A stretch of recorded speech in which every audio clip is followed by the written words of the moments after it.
ముగించాలి, 7:15కి అయిపోవాలి. క్రమశిక్షణ పాటించే వరకు ఏ సంఘము బాగుపడదు. పాటలు 10:30 దాకా పాడతారు. ఎందుకు? ఏం ప్రయోజనం? ఆర్కెస్ట్రా పెట్టుకున్నాం. ఆర్కెస్ట్రా వాళ్ళకి ఓ పాస్టర్ గారిని అడిగాను నేను, ఎందుకు అలా పాడుతున్నారంటే, మరి వాళ్ళకి బోల్ డబ్బులు ఇస్తున్నాం, ఉపయోగించుకోవాలి కదా. ఓ పని చేయి, ఈ ఆర్గాన్ వాయించేవాడిని, డ్రమ్స్ కొట్టేవాడిని మీ ఇంటికి తీసుకెళ్ళిపోయి తెల్లవాళ్ళు మీ ఇంట్లో పాడుకోండి అని చెప్పాను. కాబట్టి యేసు సేవా కేంద్రం అంటేనే క్రమశిక్షణ. దేవుని స్తోత్రం. వాక్యం ప్రారంభిస్తున్నాం. 7:30 సమయానికి రేపు అంతే 1 గంట రాజేష్, గంట ఇస్రాయేల్. అలాగే మనందరం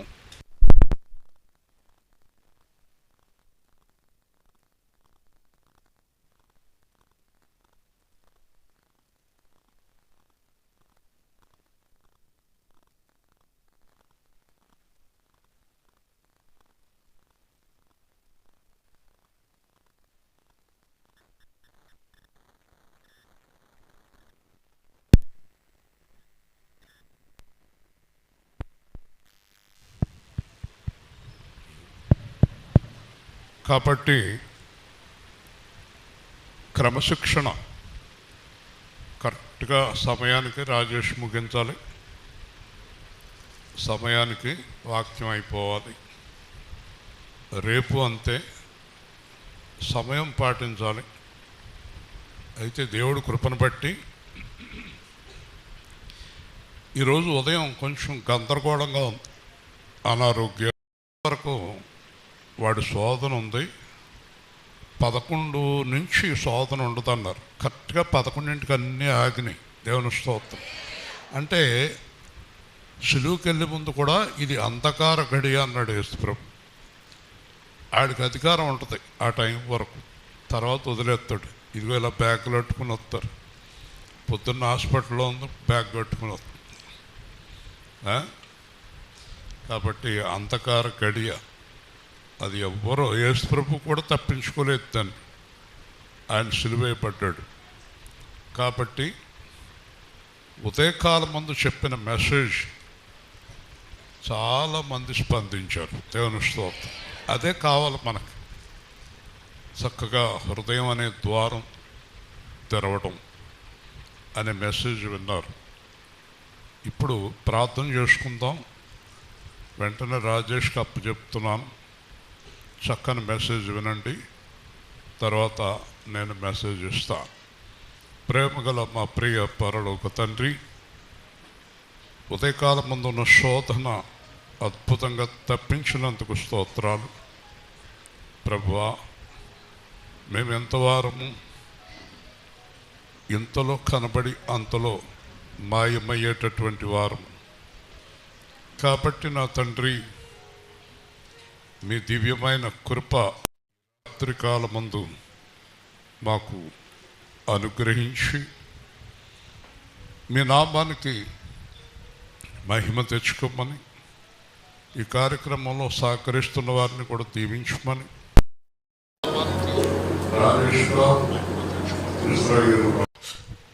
మీ స్వరం మాకు వినిపించి మా లోపాలు సరిచేసుకుని మీతో సమాధానపడే కృప అనుగ్రహించమని క్రీస్తు యేసు యొక్క అత్యంత శ్రేష్టమైన నామంలో ప్రార్థిస్తున్నాము తండ్రి.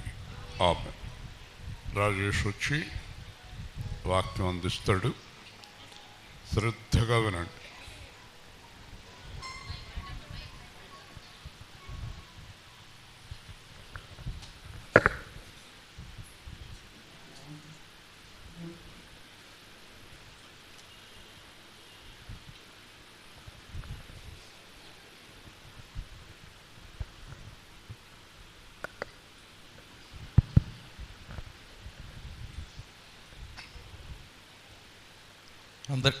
అందరికీ వందనాలు.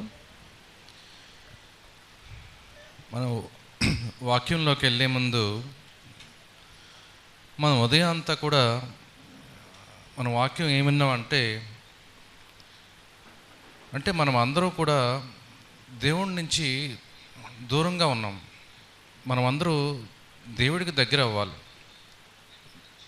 అంటే దగ్గర అవ్వడం అంటే చాలామంది అనుకుంటారు,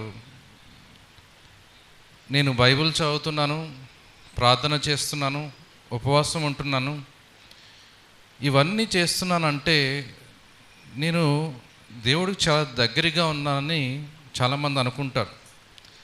అయితే మనం ఉదయం ఉన్న మాటల్లో మనం చూస్తే దేవుడికి దగ్గర అవ్వాల్సింది మన ప్రార్థనతో కాదు, మాటలతో కాదు, పెదవులతో కాదు, కానీ మన హృదయంతో దగ్గర అవ్వాలి. ఎందుకంటే మనుషులైతే మనం ఎవరితో ఉన్నా ఎక్కువసేపు వాళ్ళతో సమయాన్ని గడిపితే వాళ్ళు వచ్చినప్పుడు వాళ్ళని ఆహ్వానించి వాళ్ళతో కొంత సమయం గడిపినప్పుడు, వాళ్ళతో చాలా సంతోషంగా గడిపినప్పుడు మనుషులు ఏమనుకుంటారంటే వీళ్ళకి నా మీద చాలా ప్రేమ ఉంది, చాలా బాగా స్వీకరించారు, మంచి మర్యాదలు చేశారు, వాళ్ళకి నేనంటే చాలా ఇష్టమేమో అనుకుంటారు. కానీ మనుషులకి లోపల మనం ఏమనుకుంటున్నామో తెలియదు కాబట్టి మోసపోవచ్చు.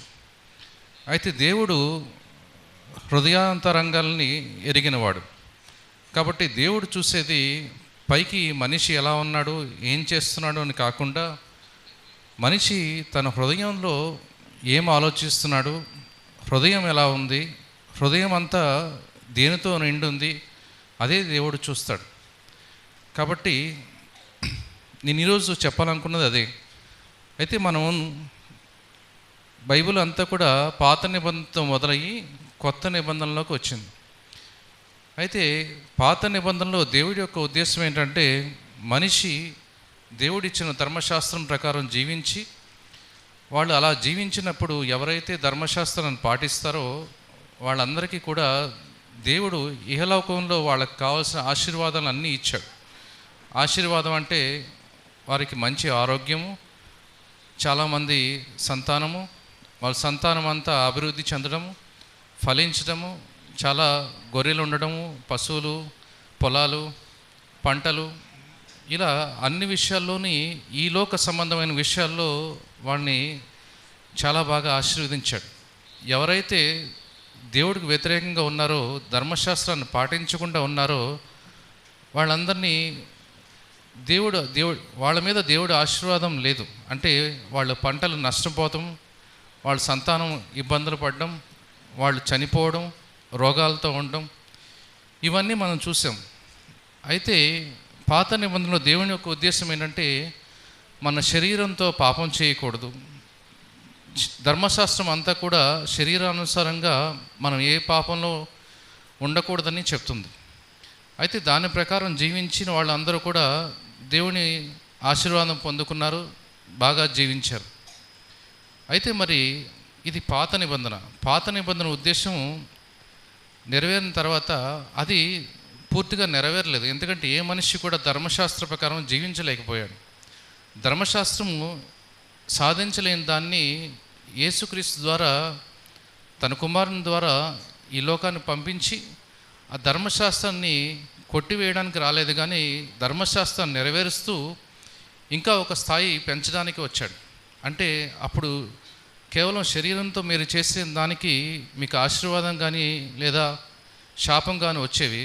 అయితే ఇప్పుడు యేసుక్రీస్తు వచ్చిన తర్వాత మీకు శరీరంతో కాదు కానీ మీ ఆత్మను రక్షించుకోవడానికి, మీ హృదయాన్ని సరిచేసుకోవడానికి, మీ హృదయంలో ఉన్న కల్మషాలను తీసివేయడానికి యేసుక్రీస్తు వచ్చాడు.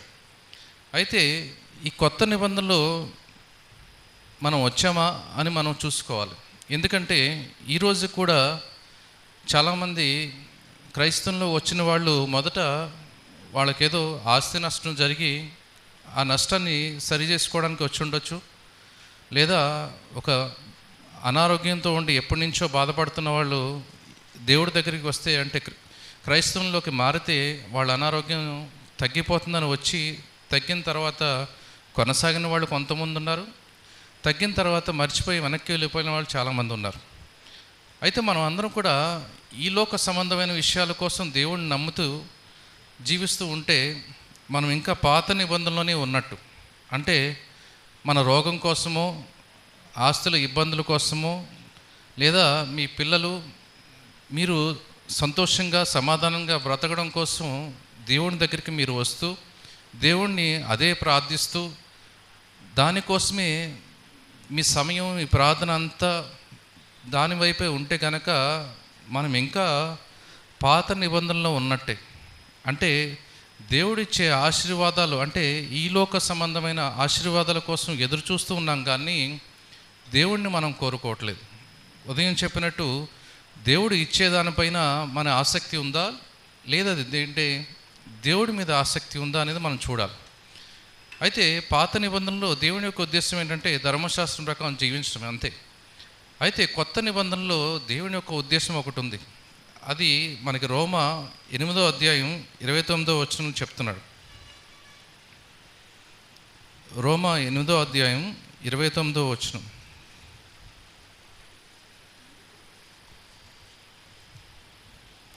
ఎందుకనగా తన కుమారుడు అనేక సహోదరులలో జ్యేష్ఠుడగునట్లు దేవుడెవరిని ముందు ఎరిగెనో వారు తన కుమారునితో సారూప్యము గలవారగుటకు వారిని ముందుగా నిర్ణయించెను. మరియు ఎవరిని ముందుగా నిర్ణయించెనో వారిని పిలిచెను. ఎవరిని పిలిచెనో వారిని నీతిమంతులుగా తీర్చెను. ఎవరిని నీతిమంతులుగా తీర్చెనో వారిని మహిమపరచెను. చాలు. అయితే ఇక్కడ మరి కొత్త నిబంధనలో దేవుని యొక్క ఉద్దేశం ఏంటంటే యేసుక్రీస్తుని ఈ లోకాన్ని పంపించిన తర్వాత దేవుని యొక్క ఉద్దేశం ఏంటంటే ఇక్కడ తన కుమారుడు ఎలా ఉన్నాడో, యేసుక్రీస్తు ఈ లోకంలో ఎలా జీవించాడో, తన హృదయం ఎలా ఉందో, తను తండ్రి పట్ల తన చిత్తం ఎలా నెరవేర్చాడో తనని ఈ లోకాన్ని పంపించి చూపించాడు. అలాగే ఇప్పుడు దేవుని యొక్క ఉద్దేశం ఏంటంటే కొత్త నిబంధనలో తన కుమారునితో సారూప్యం గలవారుటకు వారిని ముందుగా నిర్ణయించాను. అంటే తన కుమారుడు ఎలాగైతే ఉన్నాడో అలాగా మనం మారడం అనేది ఈ కొత్త నిబంధన యొక్క ఉద్దేశం. దేవుని యొక్క ఉద్దేశం ఏంటంటే కొత్త నిబంధనలో తన కుమారుడు మనకి ఈ లోకంలో ఎలా జీవించాలో జీవించి చూపించాడు. తను చాలామంది అనుకున్నట్టు ఒక మనిషిలాగే జీవించాడు. అయితే తను దేవుని ద్వారా జన్మించినప్పటికీ ఎక్కడా కూడా దేవుడి యొక్క మహిమలు లేవు. యేసుక్రీస్తు ఒక సాధారణమైన మనిషి ఎలా జీవించాలో అలాగే జీవించాడు. సామాన్యమైన మనిషికి ఎటువంటి ఇబ్బందులు, ఎటువంటి శోధనలు ఉంటాయో అలాగే అవన్నిటిని సహించి ఎక్కడా కూడా శోధనలో పడిపోకుండా ప్రతి శోధనని జయించి మరణాన్ని కూడా జయించి మనకి ఒక ఉదాహరణ చూపించాడు. అంటే మనకి ఒక మనిషి నిజంగా దేవుడి చిత్త ప్రకారం జీవించగలడు, ఎవరైతే దేవుడి చిత్తాన్ని సంపూర్ణంగా నెరవేర్చాలనుకుంటారో వాళ్ళు నిజంగా నెరవేర్చాలనుకుంటే నిజంగా అది చేయగలుగుతారని మనకి నిరూపించి యేసుక్రీస్తు ఈ లోకంలో జీవించాడు. అలాగే ఇప్పుడు దేవుని యొక్క ఉద్దేశం ఏంటంటే మనం కూడా ఆయన కుమారుడు ఎలాగ జీవించాడో అలాగా ఆ కుమారుని స్వారూప్యంలోకి మనం కూడా మారాలి. అదే కొత్త నిబంధన యొక్క ఉద్దేశం. అయితే నేను చెప్పినట్టుగా మనమందరం కూడా ఇంకా పాత నిబంధన కాలంలో అంటే మనకి ఒక రోగం వచ్చినప్పుడు, ఏదో ఒక భయంకరమైన రోగం వచ్చినప్పుడు చాలా భయపడిపోతాం. ఈ రోగం తగ్గుతుందో తగ్గదో, లేకపోతే ఇది ఎక్కడికి దారి తీస్తుందో అని భయపడిపోతాం. అదే మనం ఒక చిన్న అబద్ధం చెప్పినప్పుడు, లేకపోతే ఎవరినన్నా మోసం చేసినప్పుడు, లేదంటే దేవుడు చెప్పినట్టు కాకుండా మనకిష్టానుసారంగా మనం జీవించినప్పుడు మన హృదయంలో ఆ కలవరం ఉండదు. మరి ఇక్కడ మనం చూస్తే మనం పాత నిబంధన కాలపు క్రైస్తవులమా కొత్త నిబంధన కాలపు క్రైస్తవులమని మనం ఒక్కసారి మనమే ఆలోచించుకుని చూసుకోవాలి. అంటే మనకి ఒక ఆస్తి నష్టం వచ్చినప్పుడు కలవరం వస్తుంది, రోగం వచ్చినప్పుడు కలవరం వస్తుంది, లేదా ఎవరన్నా మనల్ని తిట్టినప్పుడు, మనల్ని మోసపుచ్చినప్పుడు, ఇలాగా లోక సంబంధమైన విషయాలు జరిగినప్పుడు మనకి చాలా కలవరం వస్తుంది. కానీ ఒక అబద్ధం చెప్పినప్పుడు, దేవుడి మాట మనం మీరి నడిచినప్పుడు, మన ఇష్టానుసారంగా మనం జీవించినప్పుడు మనకి ఎటువంటి కలవరం లేకుండానే జీవించగలుగుతున్నామంటే మనం అందరం ఎక్కడున్నామంటే పాత నిబంధనలోనే ఉన్నాం, కొత్త నిబంధనలోకి మారలేదు. మరి ఒక మనిషి తలుచుకుంటే దేవుడు అనుకున్నట్టు జీవించగలడా అంటే జీవించలేడు. దానికి దేవుడు మనకి సహాయం కూడా ఇచ్చాడు. యేసుక్రీస్తు వెళ్ళిపోతూ మనకి పరిశుద్ధాత్మని ఇచ్చాడు. ఈ పరిశుద్ధాత్మ సహాయంతో మీరు దేవుడు మీరు హృదయంలో అంటే మీ జీవితంలో మీరు ఎలా జీవించాలనుకుంటున్నారో అలా జీవించడానికి ఈ పరిశుద్ధాత్మ మీకు సహాయం చేస్తాడని ఆ పరిశుద్ధాత్మని మనకు సహాయంగా ఇచ్చాడు. అయితే ఎంతమంది పరిశుద్ధాత్మను కోరుకుంటున్నారు? పరిశుద్ధాత్మ మన హృదయంలోకి వచ్చిన తర్వాత ఎంతమంది పరిశుద్ధాత్మని అంటే తను చెప్పిన మాటని వింటున్నాము, దాని ప్రకారం జీవిస్తున్నామంటే 100కి 99 మంది మన ఇష్టానుసారంగానే జీవిస్తున్నాం, కానీ పరిశుద్ధాత్మ చెప్పినట్టుగా జీవించట్లేదు. కొంతమంది అయితే అసలు పరిశుద్ధాత్మ మనలో ఉంటే బాగుంటుంది, మనం దేవుని కుమారులాగా మనం జీవించగలమని ఆసక్తి కూడా కొంతమందికి లేదు. ఎందుకంటే చాలామంది క్రైస్తవంలోకి మారింది కానీ క్రైస్తవంలో ఉన్నవాళ్ళు కానీ వాళ్ళ ఉద్దేశం ఏంటంటే వాళ్ళ జీవితం సుఖంగా, సంతోషంగా, సమాధానకరంగా జరగాలి. అలా జరగడానికి కావాల్సినవన్నీ దేవుడు ఇవ్వాలి. ఒకవేళ ఇబ్బంది అయితే గట్టిగా దేవుడి దగ్గర ప్రార్థిస్తాం. ఇంకా మనకి చాలా పెద్ద ఇబ్బంది అయితే ఉపవాసం ఉంటాం, ఏడుస్తాం. దేవుడి దగ్గర కార్యం జరిగే వరకు కూడా ఎంతో ప్రార్థనలు చేస్తాము, ఎంతో విన్నపించుకుంటాం. అయితే కార్యం అయిపోయిన తర్వాత దేవుడితో పని అయిపోయింది. ఇంకా మన లోకంలో పడిపోవచ్చు. మన లోకంలో ఉన్న విషయాలు చాలా ఉంటాయి కాబట్టి దాని మీదే మన రోజంతా ధ్యాస. అయితే మనం చూస్తుంటే నిజంగా మనం ఎలా ఉంటున్నామంటే ఒక తండ్రితో ఒక పిల్లవాడు తన కుమారుడు కానీ కుమార్తె కానీ ఏదన్నా ఫీజు కట్టవలసి వచ్చినప్పుడు తండ్రితో ఫీజు కట్టాలని 4-5 సార్లు చెప్తే డబ్బులు ఇస్తే పట్టుకుని వెళ్ళి ఫీజు కట్టేసిన తర్వాత మళ్ళీ తండ్రి ఎప్పుడు గుర్తొస్తాడంటే మళ్ళీ ఏదైనా ఫీజు కట్టాల్సి వచ్చినప్పుడు లేదా ఏదైనా ఒక ఇబ్బంది వచ్చినప్పుడు. తల్లి ఎప్పుడు గుర్తొస్తుందంటే ఆకలి అయినప్పుడు. ఇలా ఉంటే మన సంబంధాలు ఎలా ఉన్నాయి అంటే అవసరాల కోసం మనం కలిసి ఉంటున్నామా లేదా మనలో నిజంగా ప్రేమ ఉందా అనేది మనం పరీక్షించుకోవాలి. దేవుడితో కూడా మనకి ఏదైనా ఇబ్బంది వచ్చినప్పుడు లేదా మనకి దేవుడి నుంచి సహాయం కావాల్సి వచ్చినప్పుడు మనం దేవుడితో గట్టిగా దగ్గరగా ఉంటున్నాం. దేవుడి నుంచి మనకు సహాయం పెద్దగా అవసరం లేదు, ఈ విషయాలన్నీ మనం చూసుకోవచ్చు, ఈ చిన్న చిన్న విషయాలన్నీ నా తెలివితేటలతోటి నేను ఈ పనులన్నీ చేసుకోగలను అనుకున్నప్పుడు దేవుడికి మొక్కుబడిగా ఏదో చిన్న ప్రార్థన చేసి మన పనులు మనం చేసుకుంటున్నాం. అయితే మనం ఇవన్నీ నేను ఎందుకు చెప్తున్నా అంటే మనం పాత నిబంధనలో ఉండిపోయామా కొత్త నిబంధనలో వచ్చామా అన్నది మనం చూసుకోవాలి. అయితే మరి దేవుడి యొక్క ఉద్దేశం ఏంటంటే తన కుమారుని స్వారూప్యంలోకి మారాలంటే ఏ మనిషి కూడా తన సొంత ప్రయత్నంతో మారలేడు. వాళ్ళకి కావాల్సింది ఏంటంటే పరిశుద్ధాత్మ కావాలి. ఒకవేళ ఉదాహరణకి మీరు ఒక కొత్త ఇల్లు ఒక స్థలంలో కట్టుకుంటున్నారు. ఆ ఇల్లు కట్టడం మొదలుపెట్టిన తర్వాత అక్కడ కరెంటు కావాలంటే లోకల్గా ఉన్న మున్సిపాలిటీ వాళ్ళకి ఇచ్చి మీరు ఒక అప్లికేషన్ పెట్టుకోవాలి, కరెంటు లేదు, కరెంటు కావాలని. అయితే మీరు ఒక అప్లికేషన్ పెట్టుకున్నాక ఒక 2 నెలలు అయింది, 3 నెలలు అయింది, కరెంట్ ఇవ్వట్లేదు వాళ్ళు. అయితే పోన్లే వాళ్ళు కరెంట్ ఇవ్వట్లేదని ఆ ఇంట్లో చీకటిలో అలాగే జీవిస్తారా? లేకపోతే గట్టిగా వెళ్ళి ఒక నెల అయిన తర్వాత మనం వెళ్ళి గట్టిగా అడుగుతాం, 4 రోజులు అయింది మాకు ఇంకా కరెంట్ ఇవ్వలేదని అడుగుతాం. ఒకవేళ వాళ్ళు ఇవ్వకపోతే 2 నెలల తర్వాత మనం గట్టిగా అడుగుతాం, మేము అక్కడ ఉండలేకపోతున్నాం ఆ చీకటిలో అని గట్టిగా అడుగుతాం. అయితే మరి ఎంతమంది క్రైస్తవులు నాకు పరిశుద్ధాత్మ ఇవ్వలేదు, నేను క్రీస్తులోకి వచ్చి బాప్తిసం పొంది ఒక 10 ఏళ్ళు 20 ఏళ్ళు 30 ఏళ్ళు అయింది, కానీ పరిశుద్ధాత్మతో నన్ను నింపమని ఎంతమంది నిజంగా కోరుకుంటున్నారు? అయితే మనం ఇక్కడ నేను చెప్పినట్టుగా మీకు కరెంట్ లేకపోతే ఆ ఇబ్బంది ఆ చీకటి మీకు కనపడుతుంది, కానీ పరిశుద్ధాత్మ లేకపోతే ఆ జీవితం మీకు బాగానే ఉంది అంటే మీరు ఇంకా పాత నిబంధనలో ఉన్నారు. అంటే ఎప్పుడైతే మనకి పరిశుద్ధాత్మ సహవాసం లేదో మనం దేవుడితో నడవలేము, దేవుడి ఉద్దేశంలో మనం తెలుసుకోలేము. దేవుడు మనల్ని ఈ సమయంలో ఒక అడుగు ముందుకు వేయాలా, ఎటు వెళ్ళాలి అనేది దేవుడు మనకి పరిశుద్ధాత్మ ద్వారా తెలియజేస్తాడు. అయితే మనకి ఆ పరిశుద్ధాత్మ లేకపోతే ఎలాగైతే మనం సపోజ్ ఇప్పుడు ఇక్కడ లైట్లు లేకపోతే ఎవరెక్కడున్నారో తెలియదు, ఏది ఎక్కడుందో తెలియదు. అలా మనం నడుచుకుంటూ వెళ్తాం, చీకటిలో నడుచుకుంటూ వెళ్తే మనకు కొంత అవగాహన ఉంది కాబట్టి ఎక్కడేముందో ఆ చీకటిలోనే జీవిస్తామా, లేకపోతే లైట్లు వేసుకుని తేటగా మనం చూస్తామా? ఇక్కడ మనం చూస్తే పరిశుద్ధాత్మ లేకపోయినా కానీ చాలామంది చాలా సాధారణంగా బతికేస్తున్నారు. అంటే దేవుడితో మీ సంబంధం ఎలా ఉందంటే, ఏదైనా అవసరం వచ్చినప్పుడు దేవుడిని గట్టిగా ప్రార్థిస్తే, ఉపవాసం ఉంటే దేవుడు చేసేస్తాడులే. మనకి పరిశుద్ధాత్మ ఎప్పుడు కావాలంటే కార్యాలను నెరవేర్చుకోవడానికి కాదు, దేవుడు కుమారుని స్వారూప్యంలోకి మనం మారాలంటే ప్రతిరోజు పరిశుద్ధాత్మ మనకు సహవాసం ఉండాలి.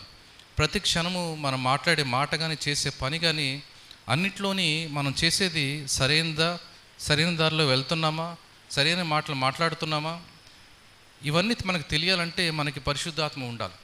అయితే మరి ఆ పరిశుద్ధాత్మని కొంతమంది దేవుడు అడిగిన తర్వాత, ఇచ్చిన తర్వాత కూడా మనం ఎలా జీవిస్తున్నామో మనం ఒకసారి చూద్దాం. ఎఫెసీయులకు రాసిన పత్రిక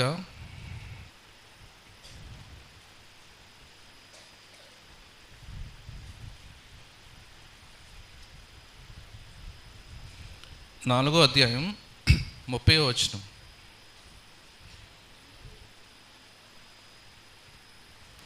దేవుని పరిశుద్ధాత్మను దుఃఖపరచుకుడి, విమోచన దినము వరకు ఆయన యందు మీరు ముద్రింపబడి ఉన్నారు. సమస్తమైన ద్వేషము, కోపము, క్రోధము, అల్లరి, దూషణ, సకలమైన దుష్టత్వము మీరు విసర్జించుడి. ఒకని ఎడల ఒకడు దయ కలిగి కరుణాహృదయులై క్రీస్తునందు దేవుడు మిమ్మును క్షమించిన ప్రకారము మీరును ఒకరినొకరు క్షమించుడి. చాలు. అయితే నేను చెప్పినట్టుగా ఒక సగం మంది అయితే పరిశుద్ధాత్మను కోరుకోవట్లేదు. అయితే కొంతమంది పరిశుద్ధాత్మను కోరుకుని, పరిశుద్ధాత్మ మన హృదయంలోకి వచ్చిన తర్వాత పరిశుద్ధాత్మని ఇక్కడ మనం ఏం చేస్తున్నాం అంటే, దేవుడు ఇక్కడ పౌలు ఏం రాస్తున్నాడంటే, దేవుని పరిశుద్ధాత్మను దుఃఖపరచుకుడి, విమోచన దినం వరకు ఆయన యందు మీరు ముద్రింపబడి ఉన్నారు. ఇక్కడ చాలామంది పరిశుద్ధాత్మ మనకి దేవుడు ఇచ్చిన తర్వాత ఆ పరిశుద్ధాత్మని మనం దుఃఖపరుస్తున్నాం. అయితే మనం ఇక్కడ పరిశుద్ధాత్మని, దేవుణ్ణి ఎలా చూడాలంటే మన తండ్రిలాగే చూడాలి.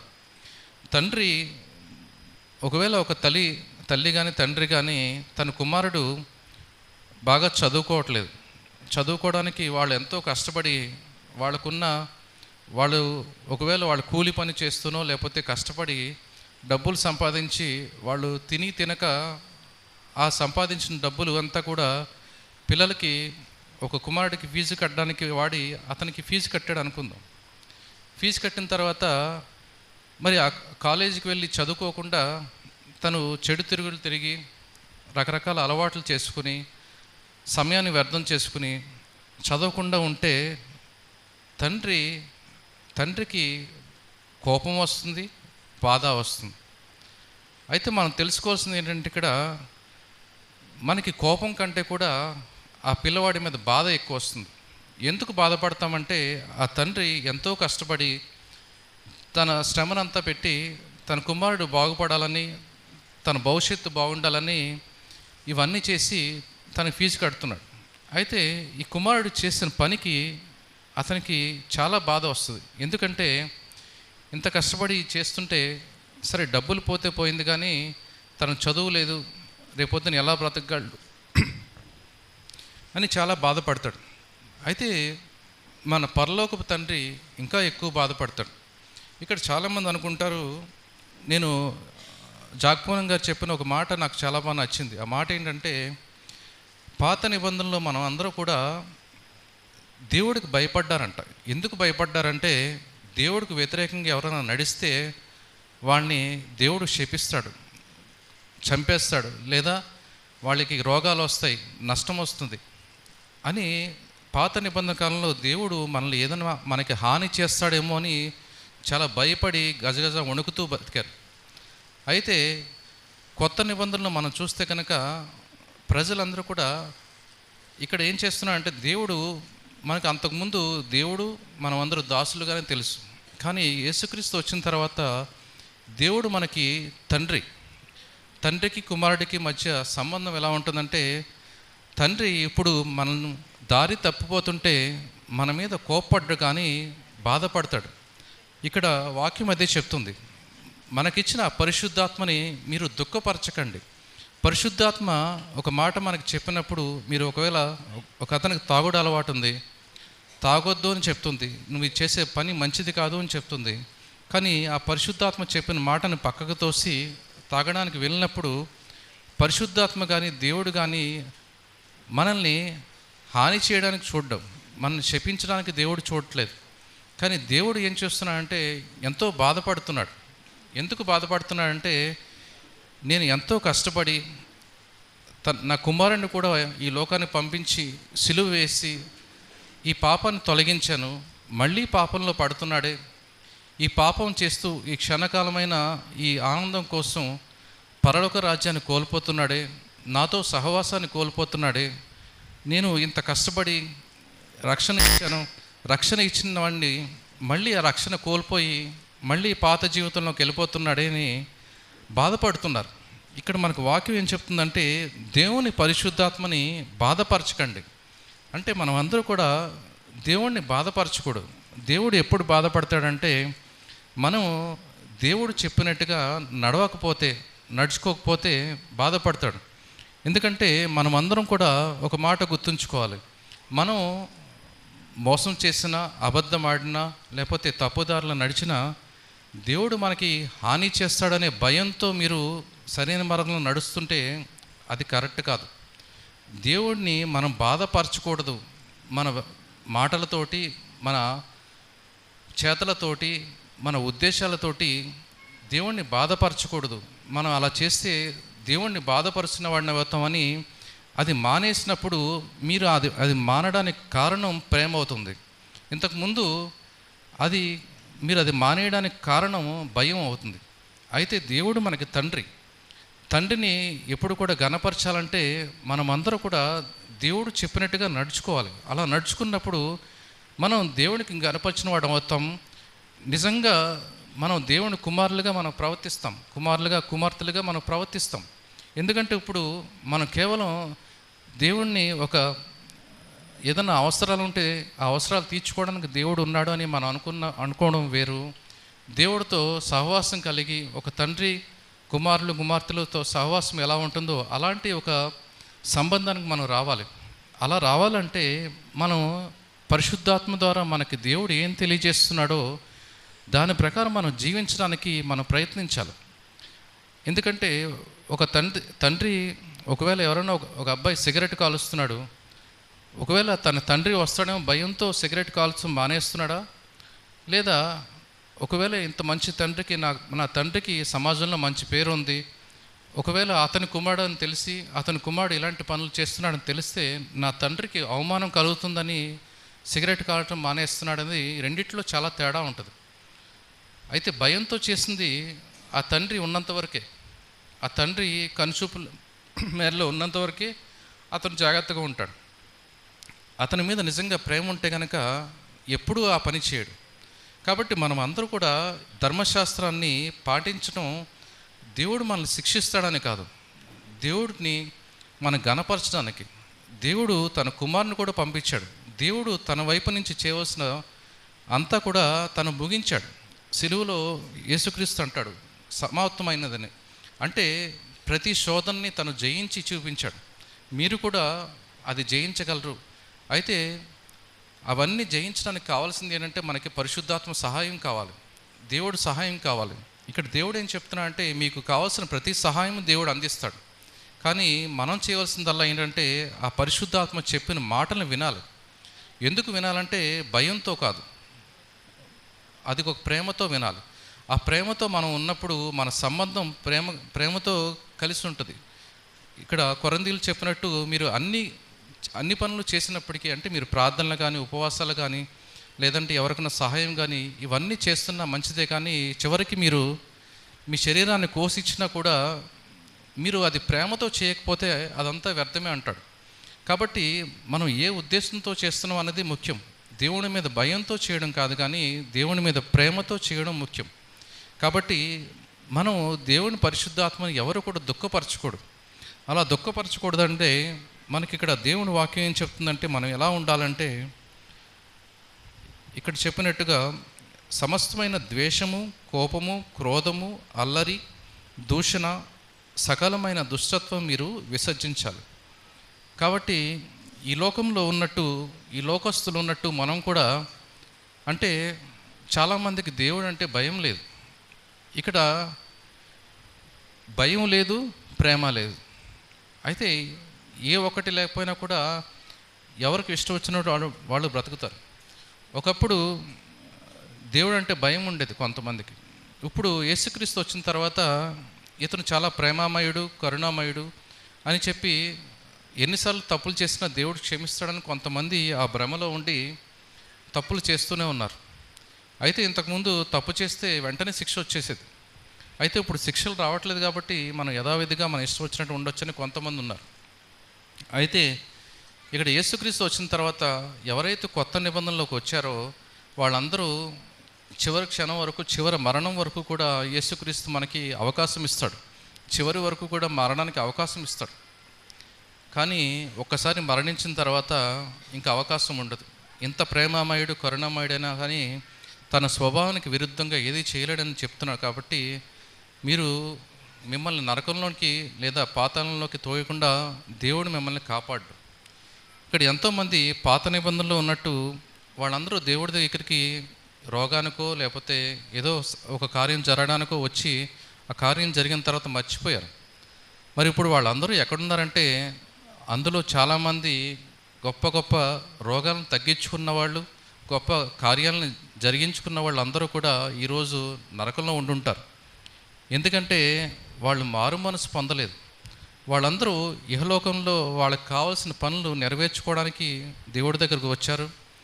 ఆ పని నెరవేరింది, అక్కడితో వాళ్ళు వెళ్ళిపోయారు. అంటే వాళ్ళకి దేవుడికి మధ్య ఉన్న సంబంధం అనేది ఒక వ్యాపారం.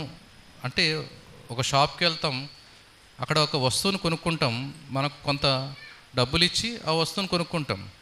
ఇక్కడ కూడా మీరు చాలామంది పాస్టర్లు చెప్తున్నట్టు లేకపోతే సంఘాలు చేస్తున్నట్టు ఒక 7 వారాలు రండి, లేకపోతే ఒక నెల రోజులు రండి, ఒక సంవత్సరం రండి, లేకపోతే ఇది చేయండి, మీరు దశమ భాగం ఇవ్వండి, లేకపోతే కానుకలు ఇవ్వండి, ఇవన్నీ చేస్తే దేవుడు మీ కార్యాలు చేస్తాడంటే అవన్నీ ఇస్తారు.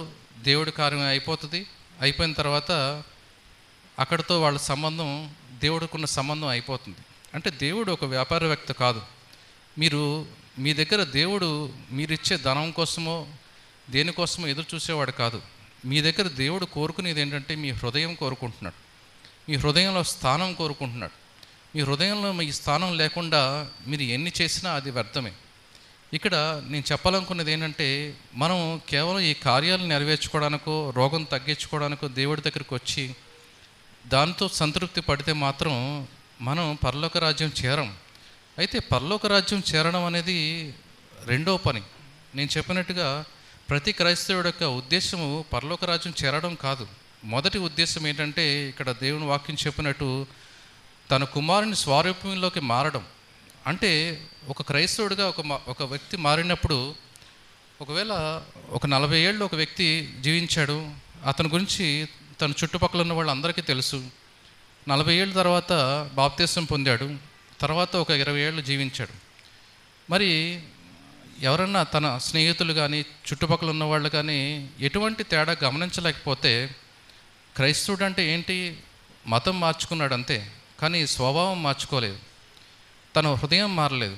మరి అలాంటప్పుడు మీరు ఎవరి కోసం మీరు మతం మార్చుకున్నారు లేదా బాప్తిసం పొందారు? కేవలం మీరు ఒక భ్రమలో జీవిస్తున్నారు అంతే. నేను క్రైస్తవుని చెప్పుకుంటున్నారు, కానీ మిమ్మల్ని నిజమైన కుమారుడిగా కుమార్తెగా దేవుడు స్వీకరించాలంటే మీ హృదయం మార్చుకోవాలి, మీ స్వభావం మార్చుకోవాలి, మీ పాత పద్ధతులన్నీ తీసివేయాలి.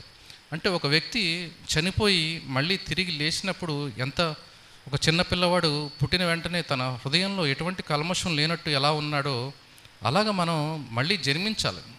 మళ్ళీ జన్మించకుండా ఆ పాత స్వభావాలని కలిగి అలాగే జీవిస్తూ అలాగే ఉంటూ నేను దేవుడిలో ఉన్నానంటే మరి ఆ సాక్ష్యం మీరు చెప్తే సరిపోదు. మీ చుట్టుపక్కల ఉన్న వాళ్ళందరూ ఒకప్పుడు మనిషికి ఇప్పుడు మనిషికి చాలా మార్పు ఉంది, చాలా మారిపోయాడు, స్వభావంలో, మాటల్లో, చేతల్లో, ఇవన్నిట్లో నాకు చాలా మార్పు కనపడుతుందని నీ చుట్టుపక్కల ఉన్న వాళ్ళందరూ గమనించాలి, దేవుడు గుర్తించాలి. కాబట్టి దేవుడు అందరిలాగా బయట చూసే, మీరు జనం అందరి దగ్గర కూడా మంచి సాక్ష్యం కలిగి ఉండొచ్చు. ఒకవేళ మీరు బయట అందరికీ కనపడాలని చాలా జాగ్రత్తగా మాట్లాడుతూ ఉండొచ్చు, చాలా జాగ్రత్తగా జీవిస్తూ ఉండొచ్చు, కానీ మీ హృదయం మారకపోతే అది దేవుడు చూస్తాడు. మీ హృదయంలో మారినంత వరకు కూడా దేవుడు మీకు దగ్గర కాడు. దేవుడు మిమ్మల్ని మీరెవరో నాకు తెలియదు అంటాడు. ఎందుకంటే దేవుడు లోపల చూసేవాడు, బయటకు చూసేవాడు కాదు. కాబట్టి నేను చెప్పాలనుకున్నది, మనము ఈ లోకస్తులు పాటించినట్టు ఈ లోకము చాలామంది రకరకాలుగా ఉంటారు. ఎందుకంటే వాళ్ళకి దేవుడు భయం లేకపోవచ్చు. అంతెందుకు, మనం అన్యుల వరకు కాదు, మన క్రైస్తవుల్లో కూడా చాలామంది మేము చూస్తుంటే 100కి 80 మంది ఇష్టానుసారంగా జీవిస్తున్నారు. ఇష్టానుసారంగా జీవించడం అంటే అర్థం ఏంటంటే, బైబిల్ చెప్పినట్టు పాపం అంటే ఏంటి? ఆజ్ఞను అతిక్రమించడమే పాపం. పాపం అంటే మీరు తాగుడో, జోదమో, లేకపోతే వ్యభిచారమో చేయడం కాదు. దేవుడు ఉద్దేశాన్ని మీరు వినకపోవడం, దాని ప్రకారం జీవించకపోవడమే పాపం. కాబట్టి మీరందరూ అనుకోవచ్చు, ఇప్పుడు దేవుడు ఆజ్ఞ ఇచ్చాడు, ఆ పండుని తినొద్దన్నాడు, అక్కడ ఆ పండుని తిన్నారు అంతే. మనకు అనిపించవచ్చు అది పెద్ద పాపం కాదే అనిపించవచ్చు, కానీ దేవుడి దృష్టిలో అది ఆజ్ఞను అతిక్రమించడం. కాబట్టి మనం అసలు పరిశుద్ధాత్మ కలిగి లేకపోతే దేవుని ఉద్దేశం మనకు తెలియదు. ఒకవేళ పరిశుద్ధాత్మను మన హృదయంలో ఉండి పరిశుద్ధాత్మ మాటల్ని మనం పక్కకు పెట్టేస్తే పరిశుద్ధాత్మను దుఃఖపరుస్తున్నాము, దేవుణ్ణి దుఃఖపరుస్తున్నాము, మనం కూడా పాపంలో నిలిచి ఉన్నట్టే. కాబట్టి నేను చెప్పాలనుకున్నది ఏంటంటే, మీరు అందరూ కూడా ఒక భ్రమలో ఉండొద్దు. అంటే మనమందరూ కూడా ఎవరికి వారే తెలుస్తుంది, పక్క వాళ్ళకి తెలియదు. మనం నిజంగా దేవుడిలో ఎదుగుతున్నామా, ఆత్మీయంగా రోజు రోజుకి మనం ఎదుగుతున్నామా లేదన్నది ఎవరికి వాళ్ళే పరీక్షించుకోవాలి. ఎందుకంటే మన పక్కన ఉండే వాళ్ళకు కూడా మన హృదయంలో మనం ఏం ఆలోచిస్తున్నామో మనకు తెలియదు. కాబట్టి అలాగా మనం పరిశుద్ధాత్మను దుఃఖపరచకుండా ఉండాలంటే మనము ఈ లోకంలో అందరూ పాటించినట్టుగా మనం ఈ విషయాలు మనం కలిగి ఉండకూడదు. అంటే ద్వేషం, ఎవరి మీద ద్వేషం ఉండకూడదు. కోపము ధర్మశాస్త్రం ప్రకారము కోపము ఎవరి మీద కోపం వస్తే ఆ కోపము సాయంత్రం లోపు ఆ కోపం మీకు వాళ్ళ మీద పోవాలి. అంటే కోపం రావచ్చు, కానీ ఆ కోపం ఎక్కువ కాలం నిలిచి ఉండకూడదు. అలాగే క్రోధం అంటే కోపం ఇంకా అలా నిలిచి ఉన్నప్పుడు అది క్రోధంగా మారుతుంది. అలాగే అల్లరి అంటే మనం చేసే ప్రతి పని అంటే ఇతరులు చేసినట్టు ఈ రోజుల్లో ప్రతిదానికి ఒక హంగు ఆర్భాటంతో చేస్తున్నారు. అల్లరి మనకు తెలుస్తుంది. మనం ఇప్పుడు ఎంత ప్రశాంతంగా ఒక వాక్యం వింటున్నామంటే దానికి ఒక ఉద్దేశం ఉంది. మనం అదే రకరకాల సౌండ్లతోటి, మ్యూజిక్ తోటి ఏదేదో చేస్తున్నాం, గట్టిగా అరుస్తున్నాం అంటే అది అల్లరి అవుతుంది, కానీ అది ప్రార్థన కాదు, ఆరాధన కాదు. కాబట్టి అల్లరితో కూడిన ఆటపాటలు కానీ ఏదన్నా కానీ చేయకూడదు. దూషణ, మన నోటి మాట, ప్రతి మాటకి మనకి దేవుడు తీర్పు సమయంలో ప్రతి మాటకి మనం జవాబు ఇవ్వాలి. మన నోటి నుంచి వచ్చిన ప్రతి మాటకి మనం సమాధానం చెప్పాలి. ఒక మాట మన నోట్లోంచి బయటకు వచ్చిందంటే ఆ మాటకి మనం సమాధానం చెప్పాలి. కాబట్టి మన నోటిని మనం అదుపులో ఉంచుకోవాలి. అలాగే సకలమైన దుష్టత్వం మీరు విసర్జించాలి. ప్రతి దుష్టత్వం అంటే మీ హృదయంలోంచి విసర్జించాలి.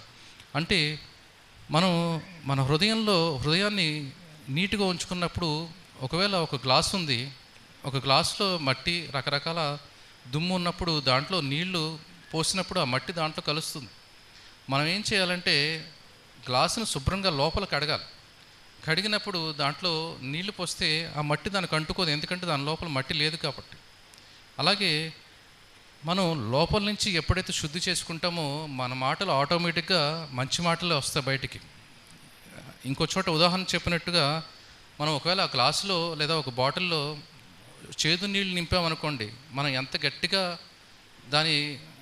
ఇప్పుడు ఆ బాటిల్ని ఇలా కదిపి బయటకు పాడేసినప్పుడు కూడా దాంట్లోంచి వచ్చే చేదు మాటలే వస్తాయి, అంటే చేదే వస్తుంది. అదే తీయని నీళ్లు కలిపామనుకోండి, తీయని నీళ్ళే బయటకు వస్తాయి. చాలామంది అంటారు కోపంలో ఒక మాట అన్నాను అంటారు. కోపంలో ఒక మాట ఎలా వచ్చింది? అంటే మీ హృదయంలో చెడు ఉంది, చెడు ఉన్నదే బయటకు వచ్చింది, లేకుండా బయటకు రాదు కదా. కాబట్టి మీ హృదయాన్ని శుద్ధి చేసుకోవాలి. శుద్ధి ఎలా చేసుకోవాలంటే ఆ హృదయాన్ని దేవుడి మాటలతోటి, దేవుడి మీద ఆసక్తితో నింపితే గనక మనం ఈ లోకపు విషయాల మీద ఆసక్తి తగ్గించుకుంటే దేవుడి మీద ఆసక్తి పెరుగుతుంది. కాబట్టి కొత్త నిబంధనలోకి వచ్చిన వాళ్ళందరూ కూడా ఈలోక సంబంధమైన విషయాల మీద ఆసక్తి తగ్గించుకొని పరలోక సంబంధమైన విషయాలు అంటే ఏంటి, మంచితనము, విశ్వాసము, అలాగే దయాళుత్వము, ప్రేమ, కరుణ, ఇలాంటివన్నీ మనం పెంచుకుంటే మన హృదయం చాలా అందంగా మారుతుంది. అటువంటి హృదయంలోంచి అన్ని మాటలు కానీ చేతలు కానీ అన్నీ కూడా హృదయాన్ని మీద ఆధారపడి ఉంటుంది. కాబట్టి అలాగ మనం ఆ దుష్టత్వాన్ని మనం విసర్జించాలి. ఇక్కడ 5వ అధ్యాయం చెప్పినట్టు, కావున మీరు ప్రియులైన పిల్లల వలె దేవుని పోలి నడుచుకునుడి. క్రీస్తు మిమ్మల్ని ప్రేమించి పరిమళ వాసనగా ఉండుటకు మన కొరకు తన్ను తాను దేవునికి అర్పణంగాను బలిగాను అప్పగించుకొనెను. అలాగనే మీరు ప్రేమ కలిగి నడుచుకునుడి. మీలో జారత్వమే కానీ ఏ విధమైన అపవిత్రత అయినా కానీ లోపత్వం కానీ వీటి పేరైనా ఎత్తకూడదు. ఇదే పరిశుద్ధులకు తగినది. కృతజ్ఞతా వచనమే మీరు ఉచ్చరింపవలను, కానీ మీరు బూతులైనను పోకిరి మాటలైనను సరసోక్తులైనను ఉచ్చరింపకూడదు. కాబట్టి ఇక్కడ దేవుని మనకు చెప్తున్నది ఏంటంటే మన మాటలు చాలా జాగ్రత్తగా ఉండాలి. మనకి ఇష్టం వచ్చినట్టుగా బూతులు మాట్లాడడం కానీ, పోకిరి మాటలు మాట్లాడడం కానీ, సరసోక్తులు కానీ, ఇవన్నీ మనకు తగిన పనులు కాదు. ఇది లోకంలో ఉన్న వాళ్ళకి అనిపించవచ్చు, ఇదంతా సర్వసాధారణమే కదా అనిపించవచ్చు. కానీ ఇవన్నీ మన నోటి నుంచి వస్తున్నాయంటే అది మీ హృదయం చెడిపోయిందని అర్థం. చెడిపోయిన హృదయం నుంచి ఇవన్నీ వస్తాయి. కాబట్టి మీ హృదయాన్ని బాగుపరుచుకున్న వాళ్ళు ఎవరు కూడా ఇటువంటి మాటలు మాట్లాడరు. వ్యభిచారమైనను అపవిత్రుడైనను విగ్రహారాధికుడైనను ఉన్న లోబి అయినను క్రీస్తు యొక్క దేవుని యొక్క రాజ్యమునకు హక్కుదారుడు కాడను సంగతి మీకు నిశ్చయంగా తెలియను. ఇక్కడ వ్యభిచారం అంటే చాలామంది అనుకుంటారు మనం అంటే శారీరకంగా చేసేది వ్యభిచారం కాదు, మానసికంగా మనం చేసేది కూడా వ్యభిచారమే. అంటే ఏంటంటే దేవుడు మనకి ఒకవేళ మనం అందరూ సంఘంలో ఉన్న ప్రతి ఒక్కళ్ళు కూడా వధువు అనుకుంటే వరుడు దేవుడు. అంటే మనమందరం కూడా బాప్తిస్మం పొందిన తర్వాత దేవుణ్ణి మనం వరుడుగా మనం ఎంచుకున్నాం, అంటే ఒక ఎంగేజ్మెంట్ చేసుకున్నట్టే. అయితే మరి మనకి భర్త అని దేవుడు మన భర్త అనుకున్నప్పుడు మనం మళ్ళీ ఈ లోకంలో ఇష్టం వచ్చినట్టుగా దేవుడికి వ్యతిరేకంగా మనం జీవిస్తున్నప్పుడు ఇంకొకరితో అంటే ఈ లోకాధికారి అపవాది క్రియలను చేస్తున్నప్పుడు, అపవాది సంబంధించిన క్రియల్లో మనం మునిగి ఉన్నప్పుడు, సంతోషిస్తున్నప్పుడు, ఒక సినిమా చూస్తూ మనం సంతోషంగా చూస్తున్నామంటే అపవాదిని పక్కన కూర్చుని అపవాదిని మనం చేర్చుకున్నట్టే. అలాగే సరసోక్తులు మాట్లాడినప్పుడు లేకపోతే బూతులు మాట్లాడినప్పుడు ఇవన్నీ మనం ఏం చేస్తున్నాం అంటే మన పక్కన దేవుడు ఉండలేడు. మనం అందరూ కూడా అపవాదిని దగ్గర తీసుకుంటున్నాం. అంటే మన భర్త దేవుడు అని చెప్తున్నాం, కానీ మన పక్కన ఎవరిని కూర్చోబెడుతున్నాం అంటే అపవాదిని కూర్చోబెడుతున్నాడు. ఇదే వ్యభిచారం. వ్యభిచారం అంటే పాత నిబంధనలో శరీరంతో చేశారు.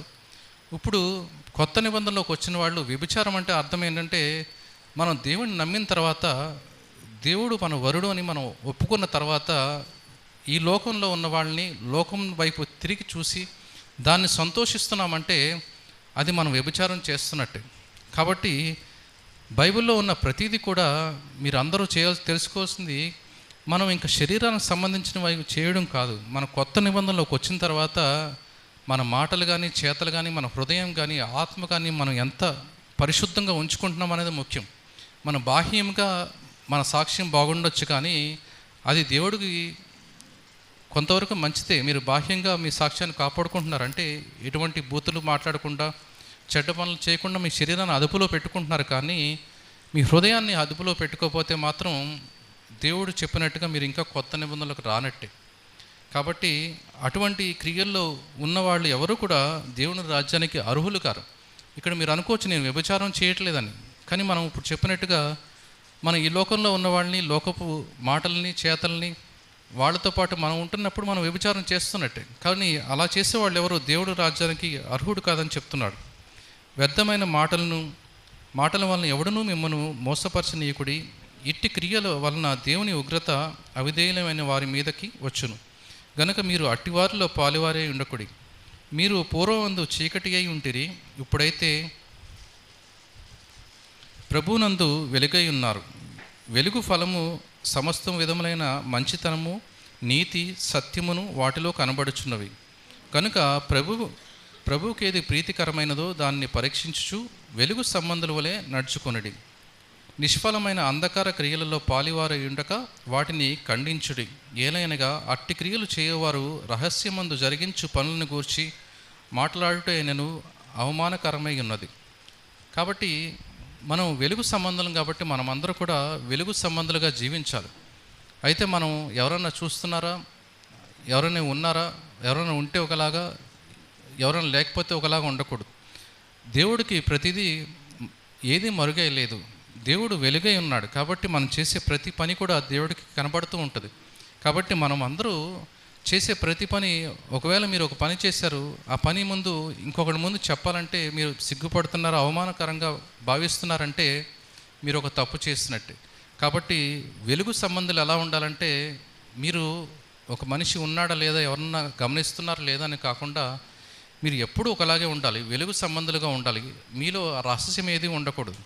కాబట్టి అలాంటి వెలుగు జీవితంలోకి మనం వచ్చినప్పుడు పరిశుద్ధాత్మని మనం దుఃఖపరచకుండా ఉంటాం. ఎప్పుడైతే మనం పరిశుద్ధాత్మను దుఃఖపరచకుండా ఉంటామో అప్పుడు పరిశుద్ధాత్మ మనకి అన్ని విషయాలు తెలియజేస్తాడు. అప్పుడు మనం దేవుడి దారిలో నడవగలుగుతాం. కాబట్టి అలా ఎవరైతే జీవిస్తారో ఇవన్నీ దుష్టత్వము, దుష్ట కార్యాలని, దేవుడు చెప్పిన ఈ విషయాలన్నింటినీ ఎవరైతే తొలగించుకుని పరిశుద్ధాత్మను దుఃఖపరచకుండా ఉంటారో అలాంటి వారికి పరిశుద్ధాత్మ తోడుగా ఉండి ప్రతి అడుగు వాళ్ళని సరైన మార్గంలో నడిపిస్తుంది. ఆ చివరికి ఆ మార్గం ఏంటంటే దేవుని మార్గమే. ఒకరోజు మనమందరూ కూడా క్రీస్తులాగా మారాలి. ఆ సాక్ష్యం మనం కాకుండా మన చుట్టుపక్కల ఉన్న వాళ్ళు అందరూ చెప్పాలి. అలాంటి సాక్ష్యం కలిగి ఉంటే నిజంగా దేవుడు సంతోషిస్తాడు. ఎందుకంటే తన కుమారుణ్ణి బలి ఇచ్చినందుకు దేవుడికి మనం ఇచ్చే ప్రతిఫలం ఇదే. కాబట్టి మనమందరూ కూడా వెలుగు సంబంధాలుగా ఉండాలని కోరుకుంటూ చిన్న ప్రార్థన చేసుకుందాం. పరిశుద్ధుడు, ప్రేమగల మా తండ్రి, మరి ఈరోజు మీ వాక్యం చెప్పినట్టుగా మరి మేము ఇంకా పాత నిబంధన కాలపు క్రైస్తవులుగా కాక కొత్త నిబంధన కాలపు క్రైస్తవులుగా మారి మరి ఈలోక సంబంధమైన విషయాల్లో మేము ఇంకా దృష్టి ఉంచకుండా పరలోక సంబంధమైన విషయాల్లో మేము ఇంకా అంతకంతకు ఎదిగి ఆత్మీయంగా బలపడి మరి మీ మార్గంలో నడుచుకుంటూ మీ యొక్క పరిశుద్ధాత్మని సంపూర్ణంగా మరి సంతోషపెడుతూ పరిశుద్ధాత్మ చెప్పినట్టుగా నడుచుకుంటూ జీవించడానికి మమ్మల్ని వెలుగు సంబంధులుగా తయారు చేయమని, సమస్తములోనూ మీరే మాకు తోడుగుండి నడిపించమని యేసు నామమున అడుగుతున్నాం తండ్రి, ఆమేన్.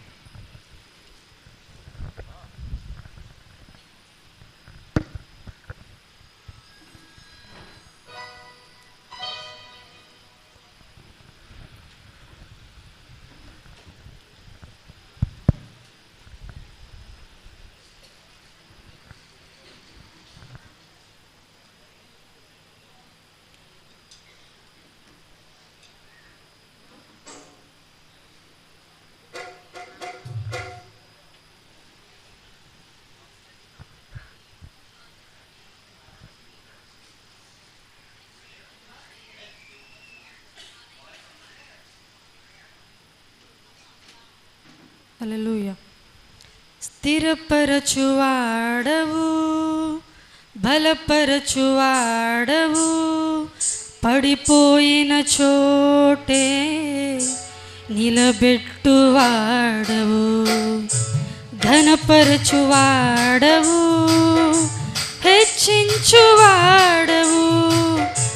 మా పక్షము నిలచి జయమిచ్చువాడవు.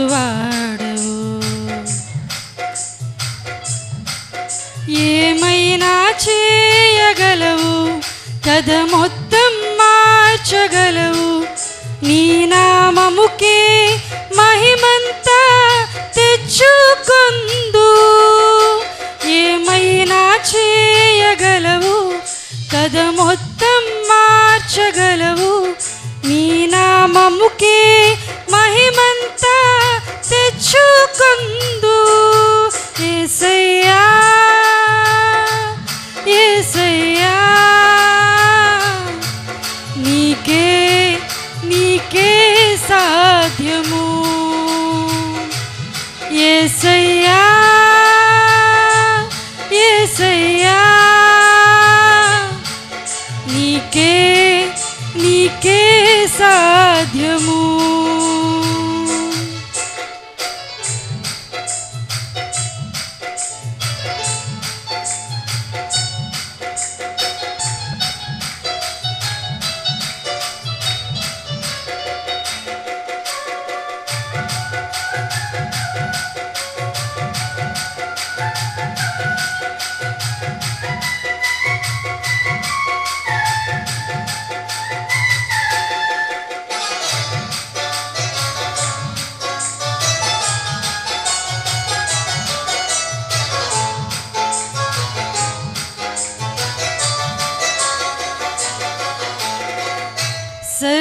కృపానిధి మా పరమ కుమ్మరి, నీ చేతిలోనే మా జీవమున్నది.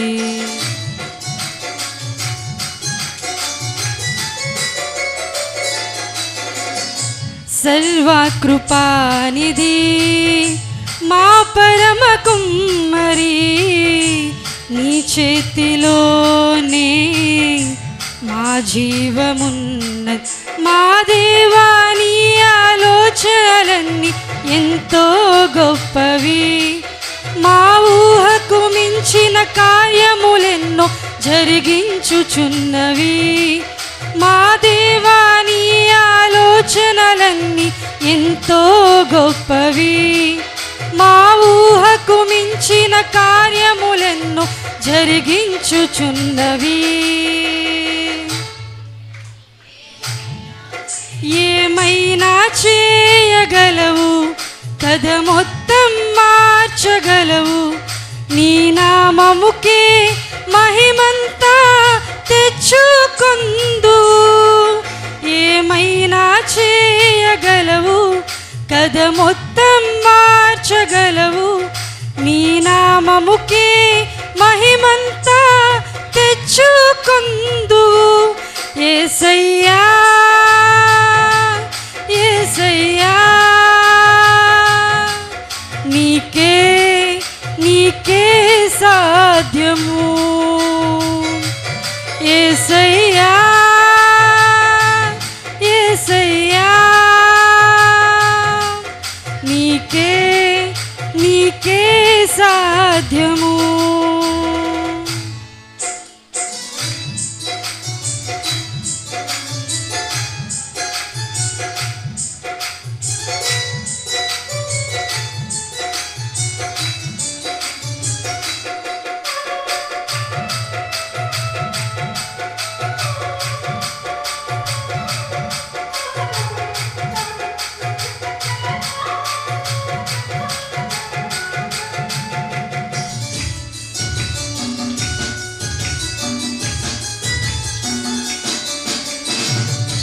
నీ ఆజ్ఞలేనిదే ఏదైనా జరుగునా, నీ కంచె దాటగా శత్రువుకు సాధ్యమా.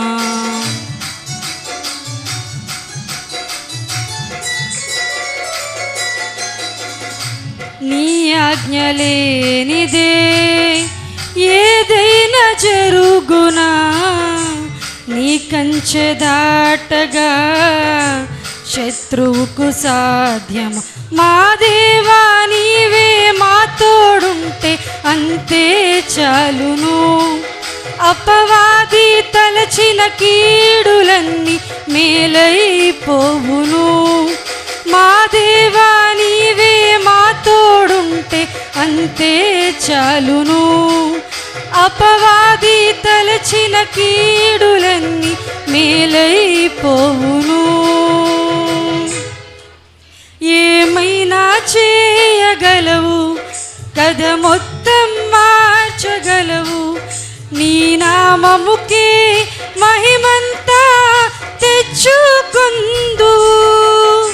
ఏమైనా చేయగలవు, కథ మొత్తం మార్చగలవు. నీ నామముకే మహిమంతా తెచ్చుకొందు. యేసయ్యా యేసయ్యా, నీకే నీకే సాధ్యము.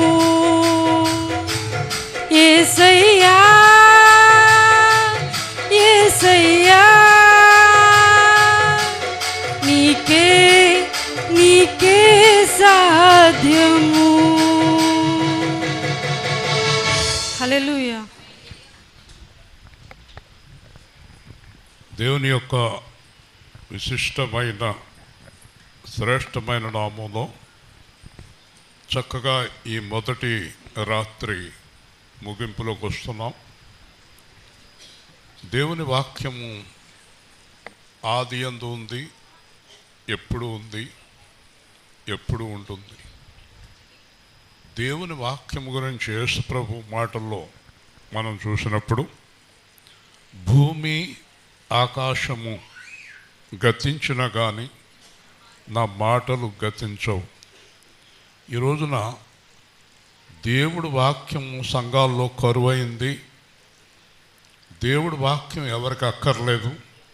కల్పనా కథలు కావాలి, స్వస్థతలు కావాలి, రకరకాల విన్యాసాలు కావాలి. కానీ దేవుని వాక్యం ఏ సంఘంలో ఉంటుందో, దేవుని వాక్యానుసారంగా ఎవరు జీవిస్తారో వారు మాత్రమే పరలోకంలో కనిపిస్తారు. హల్లెలూయా. ఇంకెవరు పరలోకంలో ఉండరు. ఈ విన్యాసాలు, ఈ గంతులు, ఈ అల్లర్లు, కేకలు, డ్యాన్సులు, పబ్బుల్లో ఈ భయంకరమైన నృత్యాలు, భయంకరమైన వేషాలు ఈ రోజుల్లో బాగా ఎక్కువైపోయినాయి. ప్రకాష్ మొన్న నిద్రించాడు. ఆయన ఒకసారి వాక్యం చెప్తుంటే చాలామంది వింతగా చూస్తున్నారట. ఏంటి మీ సంఘం అంతా నన్ను ఏదో వింతగా చూస్తున్నారేంటంటే అసలు ఎప్పుడు ఈ వాక్యాలు వినలేదు అన్నారట. ఆయన ఆశ్చర్యపోయాడట. ఇంతకాలం నుంచి మీరు సంఘంలో ఈ వాక్యం వినలేదా? వినలేదు. వాక్యం లేదు సంఘంలో. వాక్యమే సత్యము.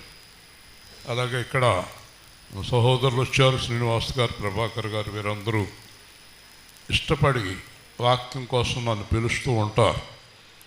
వాక్యం అనేది చాలామందికి అవసరం లేదు. ఒకసారి నేను ఒక మీటింగ్కి వెళ్ళినప్పుడు చోడవరంలో ఒక అతను చాలాసేపు పెద్ద స్టోరీ చెప్పాడు. ఆ స్టోరీ అయిపోయిన తర్వాత నేను వాక్యం చెప్తుంటే చాలామంది ఆ స్టోరీ కంటిన్యూ చేస్తే బాగుండు అన్నట్టుగా చూస్తున్నారు. కల్పన కథలు, పుక్కిట పురాణాలు, లేనిపోని కథలు. బైబిలు పరిశుద్ధ గ్రంథం అని ఎందుకు రాయబడిందంటే బైబిల్లో కల్పితమైన మాట ఒక్కటి లేదు. హల్లెలూయా. బైబిల్ పరిశుద్ధ గ్రంథం. ఇక్కడ కల్పితాలు ఉండవు. దావీదు తప్పు చేస్తే రాశాడు, సొలొమోను తప్పు చేస్తే రాశాడు, పౌలు బర్నబా దెబ్బలాడుకుంటే రాశాడు. ప్రతి విషయాన్ని ఇస్కరియోతు యూదా మోసం చేస్తే రాశాడు. ప్రతి విషయాన్ని బైబిల్లో రాశాడు. బైబిల్ వదిలి బయటికి వెళ్ళి బోధించేవారు దేవుని పిల్లలు కాదు. బైబిల్ వదిలి బయటికి వెళ్ళి జీవించేవారు దేవుని పిల్లలు కారు. దేవుని పిల్లలు బైబిలు. ఒక గొప్ప దైవజనుడు జార్జ్ ముల్లర్ కానీ, యాంగ్ షో కానీ, బిల్లీ గ్రాహం కానీ, ఈ దైవజనులందరూ బైబిల్ వదిలి బయటికి వెళ్ళలేదు. బైబిల్నే బోధించు అనే పుస్తకాలు నేను చాలా పుస్తకాలు చదివాను. అది చదివి బైబిల్నే బోధించడం అలవాటు చేసుకున్నాను. దేవుని స్తోత్రం. బైబిల్ బోధించడానికి మనం పిలువబడ్డాం. బైబిల్లో మాటలు వినడానికి మనం పిలువబడ్డాం. కానీ కథలు వినడానికి పిలువపడలేదు. అర్థమైందా? ఒకరోజు నేను షాగల్లో వాక్యం చెప్పాను. చక్కగా 45 నిమిషాల్లో ముగించేశాక ఆ పాస్టర్ గారు లేచి, అయ్యగారు కథలేమి చెప్పలేదు, కాస్త కథలు చెప్పి జోడించుంటే మసాలా అంట, మసాలా జోడించుంటే 11 గంటల వరకు ఉండేది. మసాలా లేక గమ్మునైపోయింది అన్నాడు. ఆ మసాలా ఆయన కరోనాలో మసాలాలో కలిసిపోయాడు. దేవుని స్తోత్రం. వెళ్ళిపోయాడు. కాబట్టి చాలా జాగ్రత్తగా ఉండాలి మనం. కాబట్టి ఈరోజు దేవుని వాక్యంలో కొన్ని సందర్భాలు నేను సమయం చాలా స్ట్రిక్ట్గా మెయింటైన్ చేస్తాను. కరెక్ట్గా 9 గంటలకి మన సభ ముగింపు. రేపొద్దున్న వచ్చే సేవకులైనా ఎవరైనా అంతే, టైం ప్రకారం ముగించకపోతే బ్రాహ్మలు, మా స్నేహితులు ఎక్కువ మంది బ్రాహ్మలు ఉండేవారు. మేము ఇంజనీరింగ్ చదివేటప్పుడు రాజారావు అని ఒకడు ఉండేవాడు. వాడు పెళ్ళిలో ఏం చేస్తారంట, పెళ్లి కొడుకు తరఫు వాళ్ళు ఎక్కువగా తినేస్తారట పెళ్లి కూతురు వాళ్ళని ఏడిపించడానికి. ఎక్కువగా తినేస్తే ఆ భోజనాలు ఇంకా అలా పెట్టలేనప్పుడంట కంచం వాయిస్తారంట.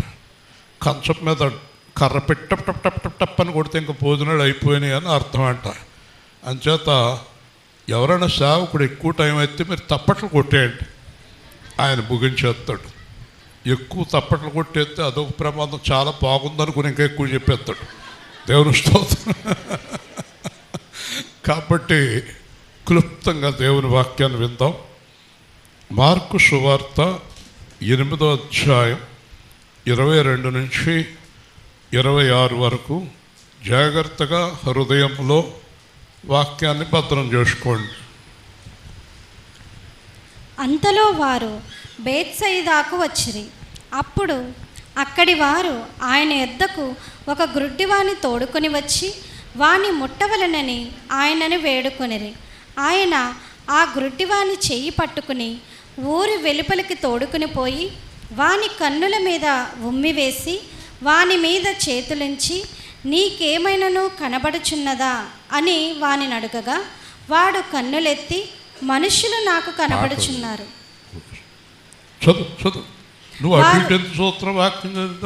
వారు చెట్ల వలె నుండి నడుచుచున్నట్లుగా నాకు కనబడుచున్నారనను. అంతటా ఆయన మరలా తన చేతులు వాని కన్నుల మీద ఉంచగా వాడు తేరి చూచి కుదర్చబడి సమస్తమును తేటగా చూడసాగెను. అప్పుడు యేసు నీవు ఊరిలోనికి వెళ్ళవద్దని చెప్పి వాని ఇంటికి వానిని పంపివేశారు. ఈ రోజుల్లో చాలామంది క్రైస్తవులు సగమే వెళ్ళిపోతున్నారు, అంతేత కళ్ళు పూర్తిగా కనబడతలేదు. హల్లెలూయా. సగమే వెళ్ళిపోతారు. ఎందుకంటే కంగారు, చాలా కంగారు కదండి, చాలా కంగారు అండి, చాలా హడావుడిగా ఉంది. చంద్రబాబు నాయుడు గారు ఏఐ అంటున్నాడు. ఏఐలో ఏమైందంటే ఎవరెవరో పెట్టేసి ఏళ్ళో కలిసి మాట్లాడేస్తున్నాడు చూపించేస్తున్నారు. చాలామంది పోలీసులు కంప్లైంట్ చేస్తున్నారు, అయ్యి బాబోయ్ నేను మాట్లాడింది నేను కాదండి అంటున్నారు. ఇలాంటి పరిస్థితులు వచ్చేస్తున్నాయి. ఈ రోజుల్లో ప్రతిదీ కూడా డూప్లికేట్, ఫేక్. యూట్యూబ్లో కొంతమంది ఫేక్ పాస్టర్ అని వస్తుంది. ఇదేంటి నేను ఫేక్ పాస్టర్ ఏంటంటే ఇంకొక ఆయన దాని మీద ఫేక్ పాస్టర్ అని కొట్టేస్తున్నాడు. ఇలాంటి పరిస్థితులు, చాలా భయంకరమైన పరిస్థితులు వచ్చేసాయి. కాబట్టి మనం రెండవసారి తెరవబడిన కన్నులు గలవారమై ఉందుముగాక. హల్లెలూయా. రెండవసారి తెరవబడాలి. మనం కంగారు పడకూడదు. అబ్రహాముకి దేవుడు నిన్ను ఆశీర్వదిస్తున్నానని చెప్పిన తర్వాత అబ్రహాము ఆశీర్వాదం కన్ఫర్మేషన్ పొందుకోవటానికి 25 ఇయర్స్ పట్టింది. హల్లెలూయా. 25 సంవత్సరాల తర్వాత కన్ఫర్మేషన్ వచ్చింది. 75వ ఏట పిలిచిన దేవుడు 100వ ఏట ఫలాలు ఇచ్చాడు. మనకి 7 వారాల తెగులోటు ఉంది. 7 అనే తెగులోటు ఉంది. 7 అనేది ఉత్తిదే, సంఖ్యలు లేవు. పాత నిబంధన సంఖ్యాశాస్త్రాలు పాత నిబంధనతో క్లోజ్ అయిపోయినాయి. కొత్త నిబంధనలో సంఖ్యలు ఏమి లేవు. 7 వారాలు, 7 ప్రార్థనలు, 7 సార్లు చూడండి, 7 సార్లు నుంచోండి, ఏమీ లేవండి. అలాగే ప్రకటన గ్రంథంలో 7 అనేది అలంకార రూపకమైనది, అంతేగాని అది సంఖ్య కాదు. అలాగే ప్రతిదీ ఆత్మీయమైనది. యేసు ప్రభువు నా శరీరం తిని నా రక్తం త్రాగమన్నప్పుడు అందరూ వెళ్ళిపోయారు, శిష్యులు మిగిలారు. మీరు పోతారా ఉంటారా అన్నాడు. అన్నారు? నా మాటలు ఆత్మయు జీవము అన్నాడు. హల్లెలూయా. అంటే నా శరీరం తిన్న రక్తం తాగటం కాదు మీరు చేయవలసిన పని. కాబట్టి లోతుగా ఎవరు ఆలోచించటం లేదు. మనుషులు పైన ఆలోచిస్తున్నారు. యేసు ప్రభువు ఒక చోట ఇర్మియా గ్రంథంలో అంటాడు, వీళ్ళు పైన పూత వలె ఉన్నారు. హల్లెలూయా. పై పూత. ఒకసారి నాకు చిన్న కురిపేసింది. వేస్తే మెడికల్ షాప్కి వెళ్ళాను, ఆయింట్మెంట్ తీసుకున్నాను, రాశాను. అది తగ్గకుండా పెరుగుతూ వచ్చింది. మెడికల్ షాప్ అతను అడిగాను, ఈ ఆయింట్మెంట్కి కురుపు తగ్గట్లేదు ఏంటంటే, ఇలా తగ్గదండి, మీరు లోపలికి మెడిసిన్ తీసుకోవాలి, అది డాక్టర్ గారు ఇస్తారు అన్నారు. అప్పుడు డాక్టర్ గారి దగ్గరికి వెళ్ళాక ఆయన యాంటీబయాటిక్ ఇచ్చిన తర్వాత 2 రోజుల్లో అది తగ్గిపోయింది. హల్లెలూయా. మనకు ఇప్పుడు లోపలికి అక్కర్లేదు, పై పూతలు కావాలి. కొద్దిసేపు మిమ్మల్ని సంతోషపరిచే కానుకలు లాక్కుని పంపించేయాలి. అమెరికాలో చాలామంది కుక్కలను చాలా బాగా పెంచుతారు. మనుషుల కంటే కుక్కలకు చాలా విలువిస్తారు. ఒకరోజు ఒక విశ్వాసి పాస్టర్ గారి దగ్గరికి పరిగెత్తుకొచ్చింది. ఏమ్మా, మా కుక్క చనిపోయిందండి, మీరు సమాధి చేసి ప్రార్థన చేయాలంది. నీకేమైనా బుద్ధి ఉందా? కుక్కకు సమాధి చేయటం ఏంటి, ప్రార్థన చేయటం ఏంటి? కుక్కకు ఆత్మ ఉండదు, కుక్కకు జంతువు అన్నాడు. అయితే మీరు చేయరా? నేను చేయను అన్నాడు పాస్టర్ గారు. తర్వాత ఆవిడ ఇంకో పాస్టర్ గారి దగ్గరికి వెళ్ళింది. అయ్యా, మా కుక్కకి మీరు సమాధి చేయాలి, ఎందుకంటే కుక్క పేరిట $5 లక్షల బ్యాంకులో వేసాను. కుక్కకి ఎంత వేసింది బ్యాంకులో? $5 లక్షల. కాబట్టి ఆ కుక్క సమాధి చేసిన సేవకుడికే ఈ $5 లక్షల ఇచ్చేస్తాను. అదేంటమ్మా, తప్పకుండా వస్తాను, మీరు అన్నీ సిద్ధం చేసుకోండి అన్నాడు. ఈ లోపల ఈవిడ వెనకాల వెళ్ళాడు ఒకడు. ఆ పాస్టర్ గారి ఇంటికి వెళ్తాం చూశాడు. మళ్ళీ పాస్టర్ గారి ఇంటికి పరిగెత్తుకొచ్చాడు. ఏమండి మనం చాలా లాస్ అయిపోయాం అన్నాడు. ఏమైంది అన్నాడు. $5 లక్షల పోయింది. అయ్యో ఏ అన్నాడు. కుక్క పేరు ఉందంటండి. అదేంటావిడ నా దగ్గర చెప్పలేదేంటి ఈ మాట అని గప్పగప్ప కారు వేసుకుని ఆవిడ ఇంటికి వెళ్ళిపోయి, అదేంటబ్బా, నువ్వు మన సంఘం నా దగ్గర బాప్తిసం పొందావు, నువ్వు వేరే చర్చికి వెళ్ళి కుక్కను సమాధి చేయటువంటి చాలా పొరపాటు, పాపం వచ్చేస్తుంది, నీ కుక్కకి నేనే సమాధి చేస్తాను. దేని కొరకు? 5 లక్షల. ఒక గొప్ప దైవజనుడు చెప్పాడు, ఇది సేవ అలాగైపోయిందంటే డబ్బులే ప్రమాణం, దశంభాగాలే ప్రమాణం. డబ్బులు ఇస్తే చాలు. సేవకులకి విశ్వాసులు వేరే సంఘానికి వెళ్తే బాధ ఏమి ఉండదు. కానుకలు పోతాయన్న బాధ తప్ప, దశంభాగాలు పోతాయన్న బాధ తప్ప వీళ్ళు ఎక్కడికి వెళ్ళినా పర్వాలేదు. మన సంఘంలో కూడా వాక్యం నచ్చి కొంతమంది వస్తుంటే వాళ్ళ పాస్టర్లు వాళ్ళకి ఏం చెప్తున్నారంటే, ఇశ్రాయేలు గారి వాక్యం చాలా బాగుంటుంది, 3 వారాలు అక్కడికి వెళ్ళండి, ప్రభు బలకు మా దగ్గరికి రండి. ప్రభు బలలోనే దశంభాగం సమర్పణ అనేది ఉంటుంది కనుక ప్రభు బలకు రమ్మంటున్నాడు పాస్టర్ గారు. అర్థమైందా మీకు? ఎంత దౌర్భాగ్య స్థితిలో ఉందంటే, what I want to tell you is today, ఈ యొక్క భయంకరమైన సేవకులు కూడా రెండవసారి వారి కళ్ళు తెరవబడాలి. హల్లెలూయా, హల్లెలూయా. వాళ్ళ కళ్ళు సరిగ్గా కనపడతలే, విశ్వాసులకు కళ్ళు సరిగ్గా కనపడతలేదు. లోకాన్ని చూస్తున్నారు, డబ్బును చూస్తున్నారు, వేషాన్ని చూస్తున్నారు, మోహాన్ని చూస్తున్నారు, మాయను చూస్తున్నారు, అబద్ధాన్ని ప్రేమిస్తున్నారు. నాలాంటి దైవజనుడి దగ్గర రావటానికి దే మస్ట్ హ్యావ్ గట్స్. ఇక్కడికి వచ్చి వాక్యం అనాలంటే ఒక ధైర్యం కావాలి. ఎందుకంటే పాపం చేసేవాళ్ళు ఈ సంఘంలో ఉంటే ఖచ్చితంగా నశిస్తారని నేను బోధిస్తున్నాను. హల్లెలూయా. పాపం చేసేవారి సంఘంలో ఉండకూడదు, పాపానికి దాసులైన వారి సంఘంలోకి రాకూడదు అనేది నా బోధ. ఇలాంటి బోధ రాజమండ్రి ఈ అమ్మాయి ఏర్పాటు చేసింది. అక్కడికి వస్తారు కొంతమంది. అయితే ఎవరు వస్తున్నారో తెలుసా?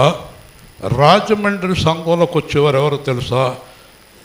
క్వాలిటీ పీపుల్ వస్తున్నారు. Hallelujah. They like word of God. దేవుడు వాక్యాన్ని ఇష్టపడతారు. తణుకు, కత్తవపాడు, వేల్పూరు, రేలంగి వచ్చేవారు అందరూ కూడా వాక్యాన్ని ఇష్టపడేవారు. వాక్యానుసారంగా వింటున్నారా?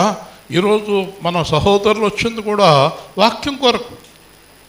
కాబట్టి బైబిల్ దాటి మనం బోధింతే మనం పాపంలో పడినట్టే.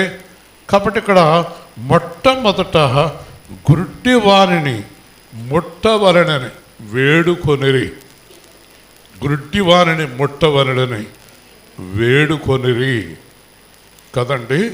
చాలామంది ఈ రోజున యేసు ప్రభు రక్షణ కావాలి అని వస్తున్నారు, రక్షణ పొందుతున్నారు, మారు మనసు పొందటం లేదు, మారు మనసు లేదు. బాప్తిసం ఒకసారి కళ్ళు తెరవబడితే మారు మనసే రెండోసారి కళ్ళు తెరవబడేది. హల్లెలూయా. బాప్తిసం గురించి యోహాను చెప్పిన మాట మర్చిపోతున్నారు. నేను మీకు మారు మనస్సు నిమిత్తం నీటిలో బాప్తిసం ఇస్తున్నాను, కానీ నా వెనక వచ్చేవాడు మీకు పరిశుద్ధాత్మలో అగ్నిలో బాప్తిసం ఇచ్చును. హల్లెలూయా. జాక్ పూనన్ అని చాలా మంచి దైవజనుడు. ఆయన ఒకసారి ఆశ్చర్యం ఏంటంటే, కారులో 4 పాస్టర్లు వెళ్తున్నాం రాజమండ్రి. అన్నాను, జాక్పూనం గారి వాక్యం చాలా బాగుంటుందంటే, జాక్పూనం అంటే ఎవరన్నా నన్ను అడుగుతున్నారు, తెలీదట. ఒక మంచి దైవజనుడు తెలీదు. వింటున్నారా? ప్రకాష్ గారికి ఫోన్ చేశాను నేను లాస్ట్ ఇయర్, మీరు రావాలి, నాకు కొంచెం షార్ట్ నోటీస్ ఇచ్చారు, తప్పకుండా వస్తాను. ఇంకొక ఆయన అంటాడు తణుకుల పాస్టర్ గారు, ఆ ప్రకాష్ గారు ఎందుకండి, వాక్యం చెప్పేవాళ్ళు వద్దండి, యథార్థంగా మాట్లాడేవాళ్ళు వద్దండి, కల్పనా కథలు, సాక్ష్యాలు, అబద్ధపు సాక్ష్యాలు, ఈ సాక్ష్యాలు ఎవరికి తెలియదు. వాళ్ళు చెప్పే సాక్ష్యాలు నిజమో కాదో మనకు తెలియదు. ఎక్కడో భద్రాచలం నుంచి వస్తాడు, సాక్ష్యం చెప్తాడు, భద్రాచలం వాళ్ళకి తెలుస్తుంది, కానీ ఆడు బతుకు ఏలుపూరులో ఏం తెలుస్తుంది. దేవుని స్తోత్రం. హల్లెలూయా. అబద్ధపు సాక్ష్యాలు, నేనేదో చేశానంటాడు, నాకేదో అయిందంటాడు, నాకు దేవుడు కనపడ్డాడు అంటాడు. చూసారండి, ఇలాంటి సాక్ష్యాలు ఎన్నో. కాబట్టి విశ్వాసులు వాక్యం మీద ఆధారపడతలేదు. ఈరోజు నేను చెప్పదలుచుకున్నది ఏంటంటే, మీరు పరిశుద్ధాత్మలో బాప్తిసం పొందాలి. పరిశుద్ధాత్మ బాప్తిసం ఇచ్చేది యేసుక్రీస్తు ప్రభువు అని మనం స్పష్టంగా గ్రహిస్తున్నాం. పరిశుద్ధాత్మ అంటే భాషలు కాదు, పరిశుద్ధాత్మ అంటే కేకలు అల్లరి కాదు, ఊగిపోవటం కాదు, పూనకాలు వచ్చిన వాళ్ళ గొంతులేయటం కాదు, పిచ్చివాళ్ళ గొంతులేయటం కాదు. బెంగళూరులో ఒక చర్చికి వెళ్ళాను నేను. వెళితే అది పెంతెకోస్తు చర్చ్ అట. అలాంటి శాఖలు కూడా ఉంటాయేమో, నాకు అప్పటికి తెలియదు. 2001లో వెళ్ళిన తర్వాత నన్ను సాక్ష్యం చెప్పమన్నారు. నా సాక్ష్యం అయిపోయాక ఆరాధన ప్రారంభించారు. ఆరాధన ప్రారంభించాక వెంటనే కేకలు, పప్పులు, హరుపులు, కింద పడి దొలటాలు. ఒక ఆవిడ కింద పడిపోయి నాకేం అర్థమవుతలేదు, నన్ను పట్టుకుని గట్టిగా లాగేస్తుంది, నా ప్యాంట్ పట్టుకుని లాగేస్తుంది, నన్ను కూడా పడేస్తుంది. ఏంటి కేకలు, ఏంటి బొబ్బలు, ఏంటి అల్లరి? దేవుడు అల్లరికి కర్త కాదు. హల్లెలూయా. యేసుప్రభు ఎక్కడన్నా అరిచాడా? యేసుప్రభు ఎక్కడన్నా కేకలేశాడా? పౌలు ఎక్కడన్నా అరిచాడా? పౌలు ఎక్కడన్నా గొంతులేశాడా? యోహాను గొంతులేశాడా? అపోస్తలులే కదా మనకు ఆదర్శం, యేసుక్రీస్తే కదా మనకు ఆదర్శం. ఎంతగా గంతులు, ఎంతగా కేకలు, ఎంతగా పొప్పలు. ప్రశాంతముగా గంభీరంగా ఉండాలి సేవ. హల్లెలూయా. గంభీరమైన దేవుడు యేసుక్రీస్తు, చాలా గంభీరమైన వాడు. కాబట్టి ఈ గుడ్డివాడిని ముట్టుకోవాలని చెప్పినప్పుడు యేసు ప్రభు ఒక వింత కార్యం చేశాడు. చెయ్యి పట్టుకొని ఊరి వెలుపలకు తోడుకొని పోయి కన్నుల మీద ఉమ్మి వేసి వాని మీద చేతులుంచి చాలా కార్యక్రమం చేశాడు. యేసు ప్రభు చాలా చోట్ల గుడ్డివాడిని, నీకు నేను ఏమి చేయాలని కోరుతున్నావు అని అడిగినప్పుడు, ప్రభువా నా కళ్ళు కావాలంటే చూడు అంటే కళ్ళు వచ్చేసినాయి. హల్లెలూయా. చూసారా? మరి ఇక్కడేంటి ఇంత చాలా కార్యక్రమం చేశాడు, చాలా కార్యక్రమం చేశాడు. జాగ్రత్తగా వినండి. మనలో చాలామంది విడుదల పొందాలంటే చాలా పని ఉంది, చాలా పని ఉంది. నేను స్పష్టంగా చెప్పగలను, ఇక్కడ కూర్చున్న వారిలో చాలామంది ఇంకా ఏమి విడుదల పొందలే. ప్రభు కార్యక్రమం ఇంకా జరుగుతూ ఉంది. జాక్పూనం చెప్పిన మాట ఏంటో తెలుసా? రక్షణ పొందటం కాదు, రక్షణ నిశ్చయత కావాలి. హల్లెలూయా. రక్షణ నిశ్చయత కావాలి. నిశ్చయత దేవుడు చెప్తాడు, నీవు రక్షణ పొందితివి అని. ఎవరు చెప్పాలి? దేవుడు చెప్ప. ప్రభు మెచ్చుకుని వాడే యోగ్యుడు. రక్షణ నిశ్చయత వచ్చిందనుకోండి, రక్షణ నిశ్చయత వచ్చిన వారు యేసు ప్రభుకి వ్యతిరేకంగా ఏ పని చేయరు. హల్లెలూయా, హల్లెలూయా. నిశ్చయత రానివారు ఏ పని ప్రభుకి ఇష్టమైంది చేయరు. ఈరోజు సంఘాల్లో ప్రభుకి ఇష్టం లేని పనులు చేసేవారు చాలామంది ఉన్నారు.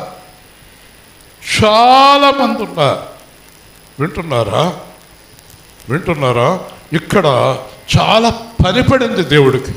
నాలాంటి వాళ్ళని రక్షించడానికి దేవుడికి చాలా టైం పట్టింది. ఎందుకంటే నేను 99లో ప్రభు చేత పిలువబడి 2003 డిసెంబర్ వరకు దేవుడి మాట వినలేదు. ఇంకా ఐఎండి పోస్ట్, అధికారం, ఆ కార్లు, అదే గొడవ.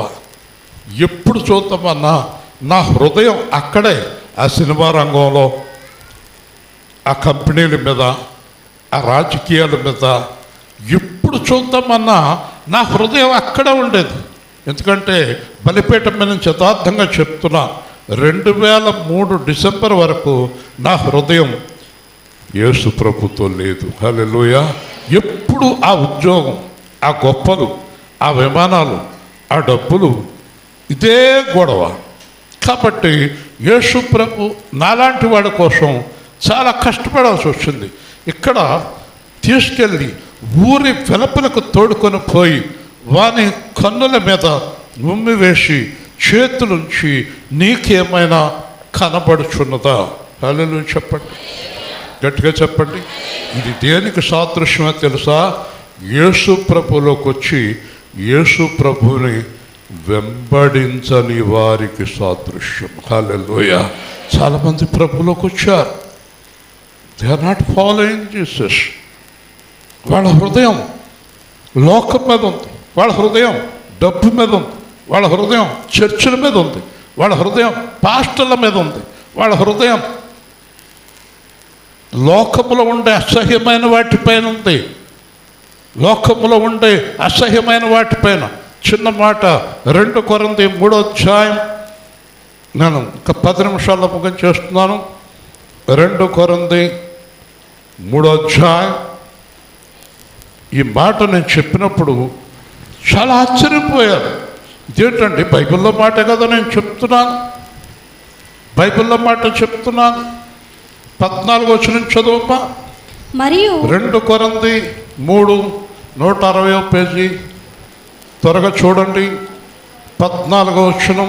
మరియు వారి మనస్సులు కఠినములాయను కనుక నేటి వరకును పాత నిబంధన చదివినప్పుడు అది క్రీస్తునందు కొట్టివేయబడింది. ప్రభుత్వం చేతిలో ఉన్న బైబిల్ పడేసింది. ఒక ఆవిడ, కాకినాడ వెళ్తున్నాం, బైబిల్ తీయన్నాను, పాత నిబంధన కొట్టేశారు అన్న. ఎక్కడుంది అంది. ఆవిడకి అప్పుడు 12 ఏళ్ళు అయింది దేవుళ్ళలోకి వచ్చి. ఎక్కడుంది తీయన్నా, చదివి అయ్యో అని బైబిల్ కిందాడు. చాలామందికి ఏం తెలియదు, పాత నిబంధన రైట్ ఆఫ్. దేవుని స్తోత్రం.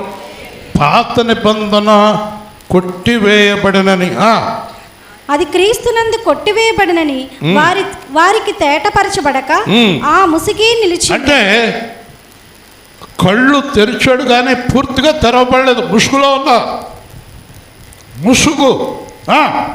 నేటి వరకు మోషే గ్రంథము వారు చదువునప్పుడెల్లా ముసుగు వారి హృదయముల మీదనున్నది కానీ వారి హృదయము ప్రభు వైపునకు ఎప్పుడు తిరుగును అప్పుడు ముసుగు. హల్లెలూయా చెప్పండి. ఏం తిరగాలి దేవుడి వైపుకి? హృదయం తిరగల. ఇతడు చాలా భయంకరమైన పాపాత్ముడు, కళ్ళు ఊరికే పోలేదు. అలాగే ఈరోజు చాలామంది హృదయం దేవుడి వైపుకి తిరగలే. పెళ్ళని చెప్తే పొగుడుతో, ఏమండి పాస్టర్ గారు ఎంత బాగా చెప్తున్నారు, మీరు ఎందుకండి ఇలా నిర్లక్ష్యం చేస్తున్నారు, దేవుడికి చేయాల్సింది చేయాలి కదండి అంటుంది. ఊరుకో, అవసరం లేదు అంటాడు వీడు. తెరవబడలేదు కదా, తెరవబడలేదు కదా. ఉపవాస ప్రార్థనలు ఎందుకు, సువార్తలు ఎందుకు, ఆత్మాన వాక్యాలు ఎందుకు, అస్తమానం ప్రార్థనలు ఎందుకు?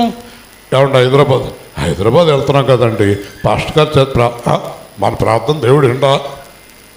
చూసారండి, ముసుగు ఉన్నంత కాలము, హృదయం దేవుడి దగ్గరికి రానంత కాలము మనుషులు లోక సంబంధులే. హల్లెలూయా. పరలోక సంబంధులు కాదు వాళ్ళు. శరీర కార్యాల ద్వారా దేవుణ్ణి సంపాదించుకుందాం అనుకునే వాళ్ళు దేవుని సంబంధులు కారు, దేవుని సంబంధులు కారు. వారికి ముసుగు తొలగింపబడలేదు. హృదయం దేవుడి వైపుకి తిరగలే. హృదయం ఎవరి వైపు ఉంది? లోకం వైపుకి, డబ్బు వైపుకి, పాస్టర్ గారి వైపుకి, సంఘం వైపుకి. మా పాస్టర్ గారు ఒక ఆవిడ అంతంట రాజేష్తో, ఒక ఆవిడ మా అబ్బాయితోటి చెప్పిందట. ఏమని? మా పాస్టర్ గారు లాంటి పాస్టర్ గారు పశ్చిమ గోదావరి జిల్లాలో లేరు అందట. అయ్యి బాబు, ఆయన ప్రార్థన, ఆయన వాక్యం, ఆయన అందట. ఆయన లేరు ఇప్పుడు. అయితే పరలోకం వెళ్ళిపోయారంటారా? వెళ్ళిపోయారు. మరి అబ్బాయి అడిగాడంట, మీ పాస్టర్ గారు లాంటి పాస్టర్ గారు లేరు, మరి మీరు పరలోకం వెళ్తారా అన్నాడు. మరి మీ పాస్టర్ గారు ఒక్కడే వెళ్ళాడు, మరి మీరు వెళ్ళరా? మేమెందుకు వెళ్ళం?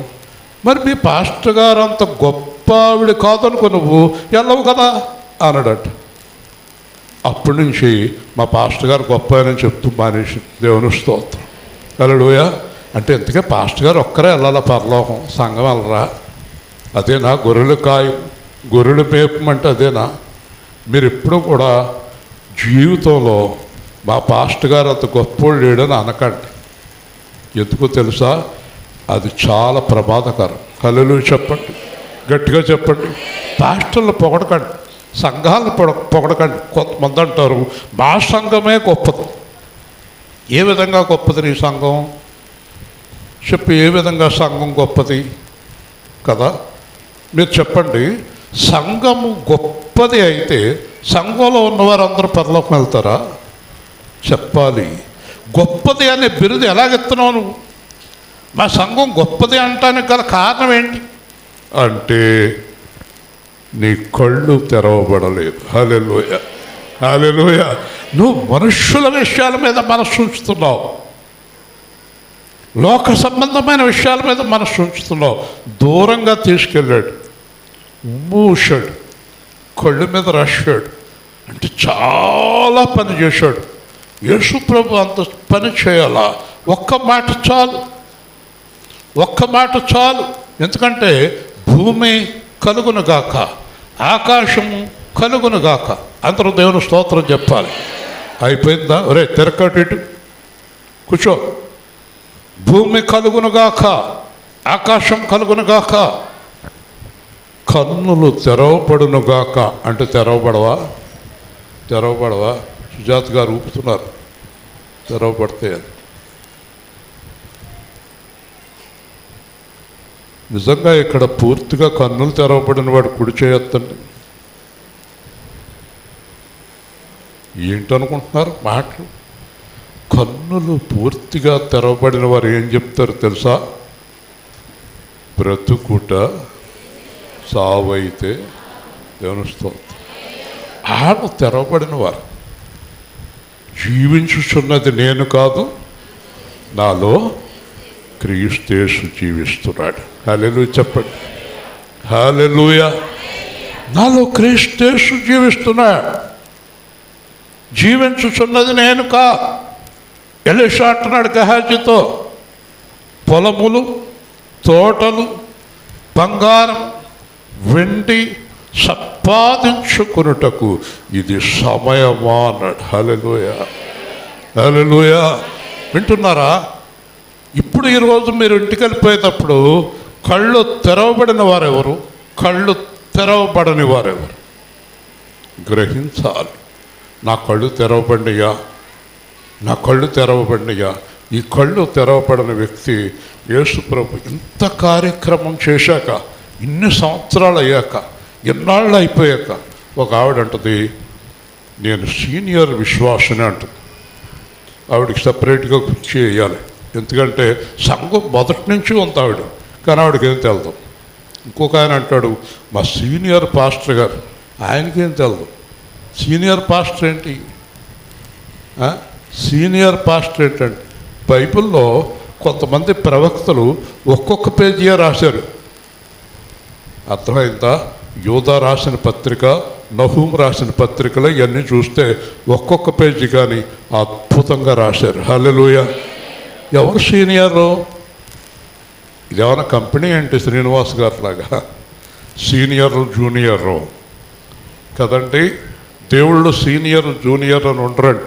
స్టీఫెన్ అని ఆయన చివరిలో వచ్చాడు, అందరికంటే గొప్పవాడిగా పిలువబడ్డాడు. హల్లెలూయా. దేవదూత వలె కనబడుచున్నాడు. వింటున్నారా?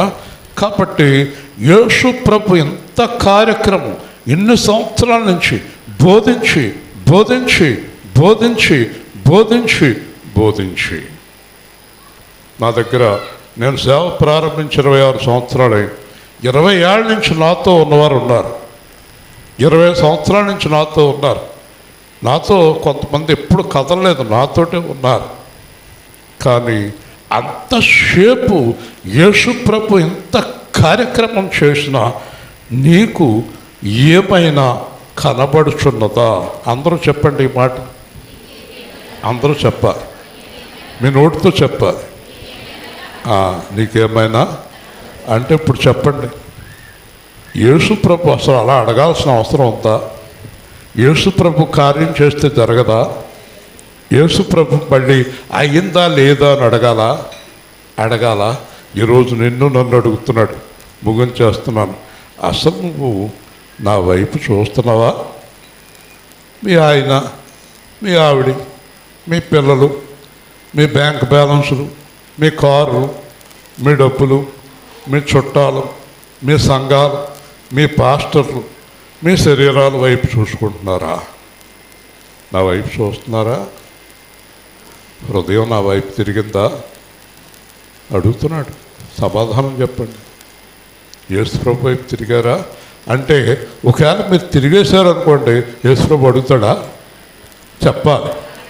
మీరు తిరగలేదు. తిరిగారన్న నిశ్చయత యేసుప్రభుకి రాలేదు.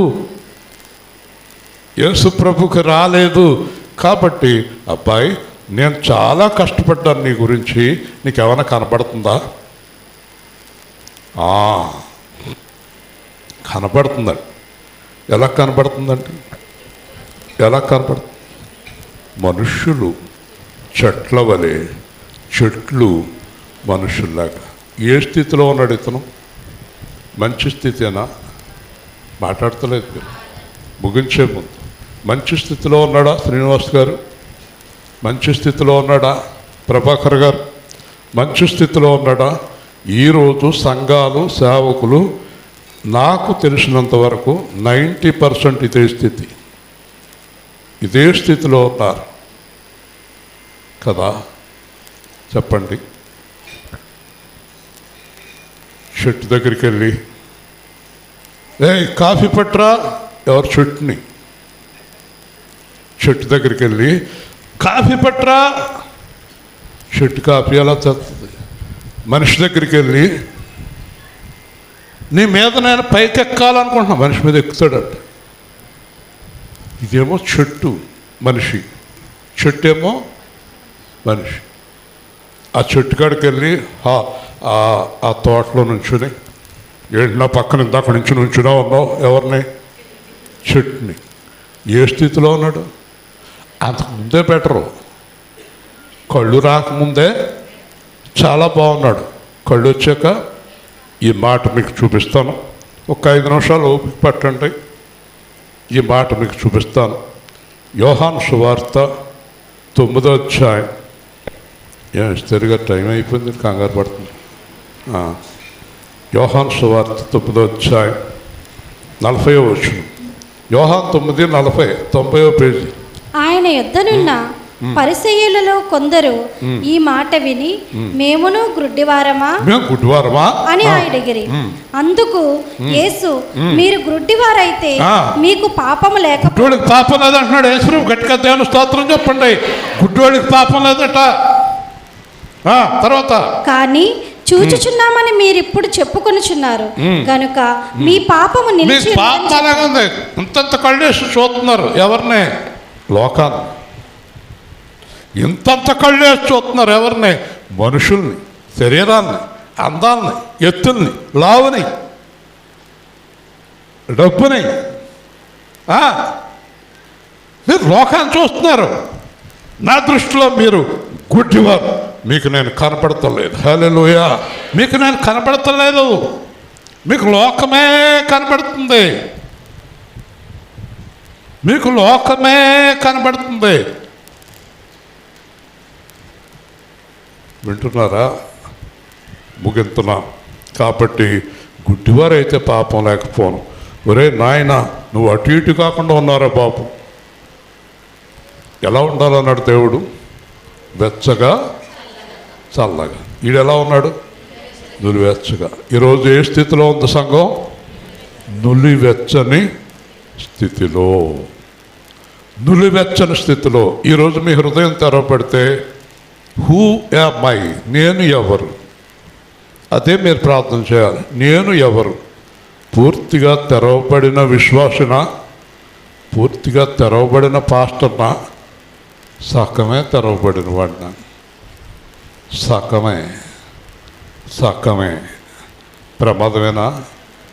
చెట్టుల్ని కోపం వస్తే చెట్టుని కొడతాడు తప్పని. ఎవరు తగులుతుంది దెబ్బ కదండి? మనిషినట్టుకెళ్ళి గొయ్యి తీసి దాంట్లో పాతిపెట్టి నీళ్ళు వస్తాడు చిన్నపిల్లోడిని. ఆ దేవకుమార్ మనవాడు అంటుండి పట్టుకుపోయి గొయ్యి తీసి దాంట్లో పెట్టి నీళ్ళు వస్తాడు చెట్టు అనుకుని, మొక్క అనుకుని. ఎంత ప్రమాదకరమైన స్థితిలో ఉన్నాడు.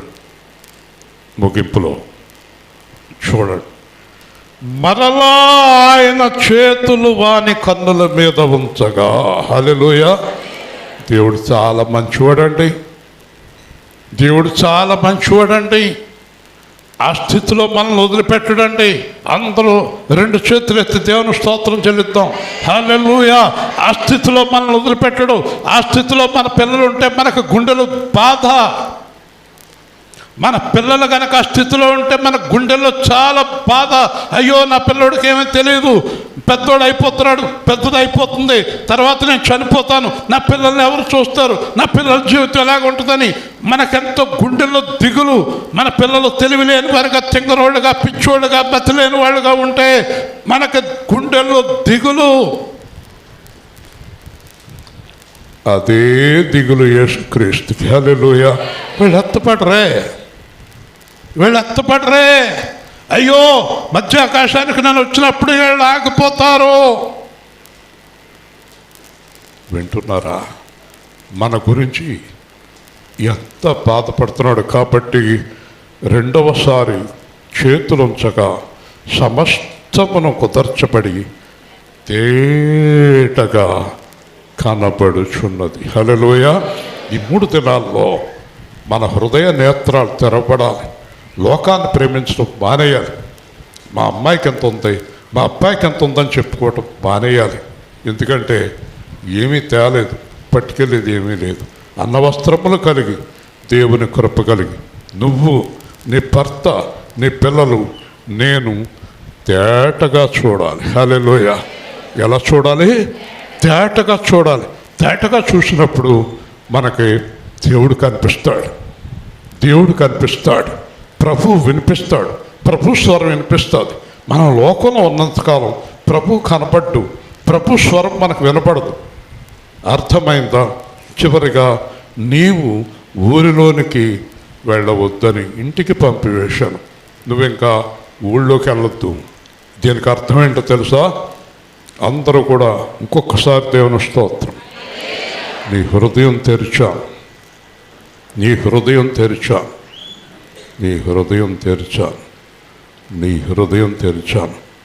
నువ్వింకా లోకంలోకి వెళ్ళొద్దు. హల్లెలూయా, హల్లెలూయా.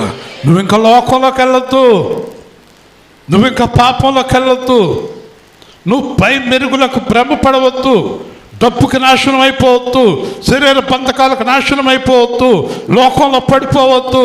నేను కష్టపడి శ్రమపడి నీ దగ్గరకు వచ్చి ఇంత కార్యక్రమం చేసి రెండవసారి నీ కన్నులు తెరిచింది నువ్వు నన్ను చూడాలని. హల్లెలూయా, హల్లెలూయా. ప్రేమ గల మా ప్రియ పరలోక తండ్రి, నీ పరిశుద్ధ నామాన్ని బట్టి వందనా. ఈరోజు మీరు ఇచ్చిన వాక్య భాగాన్ని బట్టి స్తోత్రాలు తండ్రి. మా మీద ప్రేమతో ఎంతో చాలా కార్యక్రమం చేశా, అయినా మాకు సరిగ్గా కనబడలేదు. ఈరోజు మా కళ్ళు తేటగా చూడాలి, మా హృదయం తెరవబడాలి, మేము పూర్తిగా మిమ్మల్నే చూడాలి, మిమ్మల్నే చూడాలి, మిమ్మల్నే చూడాలి. ప్రార్థన చేయండి అమ్మా. ఎంతకాలం ఉన్న ఈ లోకంలో ఏముందమ్మా? ఏమీ లేదు. మాయ, మోసం, వెళ్ళిపోతున్నారు, చాలామంది వెళ్ళిపోతున్నారు. ప్రసంగం అంటాడు తమ ఉనికి పట్టుకుపోతున్నారు, వెళ్ళిపోతున్నారు. కానీ ఎక్కడికి వెళ్తున్నారు? నిజంగా హృదయం తెరవబడితే ఎందుకురా చూస్తావు తనని ప్రార్థన చేయు, కడుమోయి ఎందుకు చూస్తారు మీరు? ఉనికి పట్టుకుపోవచ్చున్నాడు, నిత్యంలోనికి వెళ్ళిపోతున్నాడు, శబ్దాలన్నీ ఆగిపోతున్నాయి. ఆత్మ తాను దయచేసిన దేవుని యొద్దకు వెళ్ళిపోతుంది, శరీరం మట్టి అయిపోతుంది. అమ్మా, అమ్మ, అయ్యా, ఈ శరీరాన్ని ప్రేమించి నరకానికి వెళ్ళకు, లోకాన్ని ప్రేమించి నరకానికి వెళ్ళకు, పాపాన్ని ప్రేమించు, లోకం వైపు చూడకు, లోకం వైపు చూడకు. అందుకే నీ కళ్ళు తెరిచాడు. ఈరోజు రెండవసారి నీ కళ్ళు తెరిచాడు. తన వాక్యం ద్వారా రెండవసారి నీ కళ్ళు నా కళ్ళు తెరిచాడు. ఇంకా మనం ప్రభునే చూద్దాం, ప్రభు రాజ్యాన్ని చూద్దాం. అట్టి కృప మనందరికీ దేవుడు దయచేయును గాక. మంచిదండి. ఘన పదార్థం ఇస్తారు, అందరూ తప్పకుండా తీసుకుని వెళ్ళండి. అలాగే రేపు ఉదయం 2 ప్రసంగాలు, రేపు రాత్రి 2తోటి సమాప్తమవుతుంది.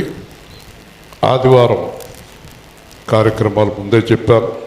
బాప్తిస్వాలు, వెనకాల ఎక్స్టెన్షన్ ఆఫ్ చర్చ్, పునాది ప్రార్థన, ఇవన్నీ ఉంటాయి. రక్షణ లేని వారికి చెప్పండి, బతిమాలండి, కన్నీరు కార్చండి, రక్షణ పొందడం గురించి సిద్ధపరచండి. మరలా రేపు ఉదయం తొందరగా వస్తే 4 పాటలు పాడుకోవచ్చు. సరే, ఆర్కెస్ట్రా వాళ్ళు వెళ్ళిపోమన్నాను, చివరిదాకా వాళ్ళు వెళ్ళలేరు, మనకు అలా ఉండదు, మనకేం వాళ్ళ పని లేదు, వెళ్ళిపోమని చెప్పాను. రేపు పొద్దున మనం పాటలు పాడుకోవచ్చు. మంచిదండి. ప్రతి ఒక్కరి పదార్థం. ఈరోజు సతీష్ ఈ ఉదయం నుంచి రాత్రి వరకు ఈ కార్యక్రమాన్ని ఖర్చు పెట్టాడు. ఆ అబ్బాయి గురించి, వారి కుటుంబం గురించి ప్రార్థన చేద్దాం. ప్రేమగల తండ్రి, దూర ప్రాంతంలో ఉన్నాడు, బిడ్డను కరుణించండి నాయన, వారి కుటుంబాన్ని దీవించండి, వారి పిల్లల్ని దీవించండి, సంపూర్ణ ఆశీర్వాదం వారికి దయచేయండి. అలాగే మందిరంలో చాలా కష్టపడుతున్న పిల్లలు ఉన్నారు, వారందరినీ దీవించండి. అందరూ ఈ రాత్రి చక్కని విశ్రాంతి తీసుకొని తిరిగి రేపు ఉదయం కలుసుకునే కృపను గ్రహించండి. యేసు నామములో అడుగుతున్నాం తండ్రి, ఆమేన్. అమ్మ, ఉపవాస ప్రార్థన మొదటి రోజు ముగిసింది. నిరభ్యంతరంగా మీరు ఆహారం తీసుకోవచ్చు. ఈ రాత్రి ఉపవాసం ఉండక్కర్లా, మళ్ళీ ఉదయం ఉపవాసంతో రండి. రేపు రాత్రి మళ్ళీ తీసుకుంటారు. కానీ ఎల్లుండి అయితే ఇంక ఉపవాస ప్రార్థన కాదండి, ఉదయమే మీరు టిఫిన్ తీసుకోవచ్చు. స్పష్టంగా చెప్తున్నాను. తర్వాత నా మీదకి గొడవలకు రాకండి. ఒక ఆవిడకి షుగర్ ఎక్కువైపోయి ఆయన ఫోన్ చేసి, మా ఆవిడకి షుగర్ ఎక్కువైపోయింది, ఉపవాసం చేసింది అన్నాడు. నేను చేయొద్దన్నానయ్యా పాప అన్నాడు. కాబట్టి అలాంటి కంప్లైంట్లు తేకండి. మంచిదని.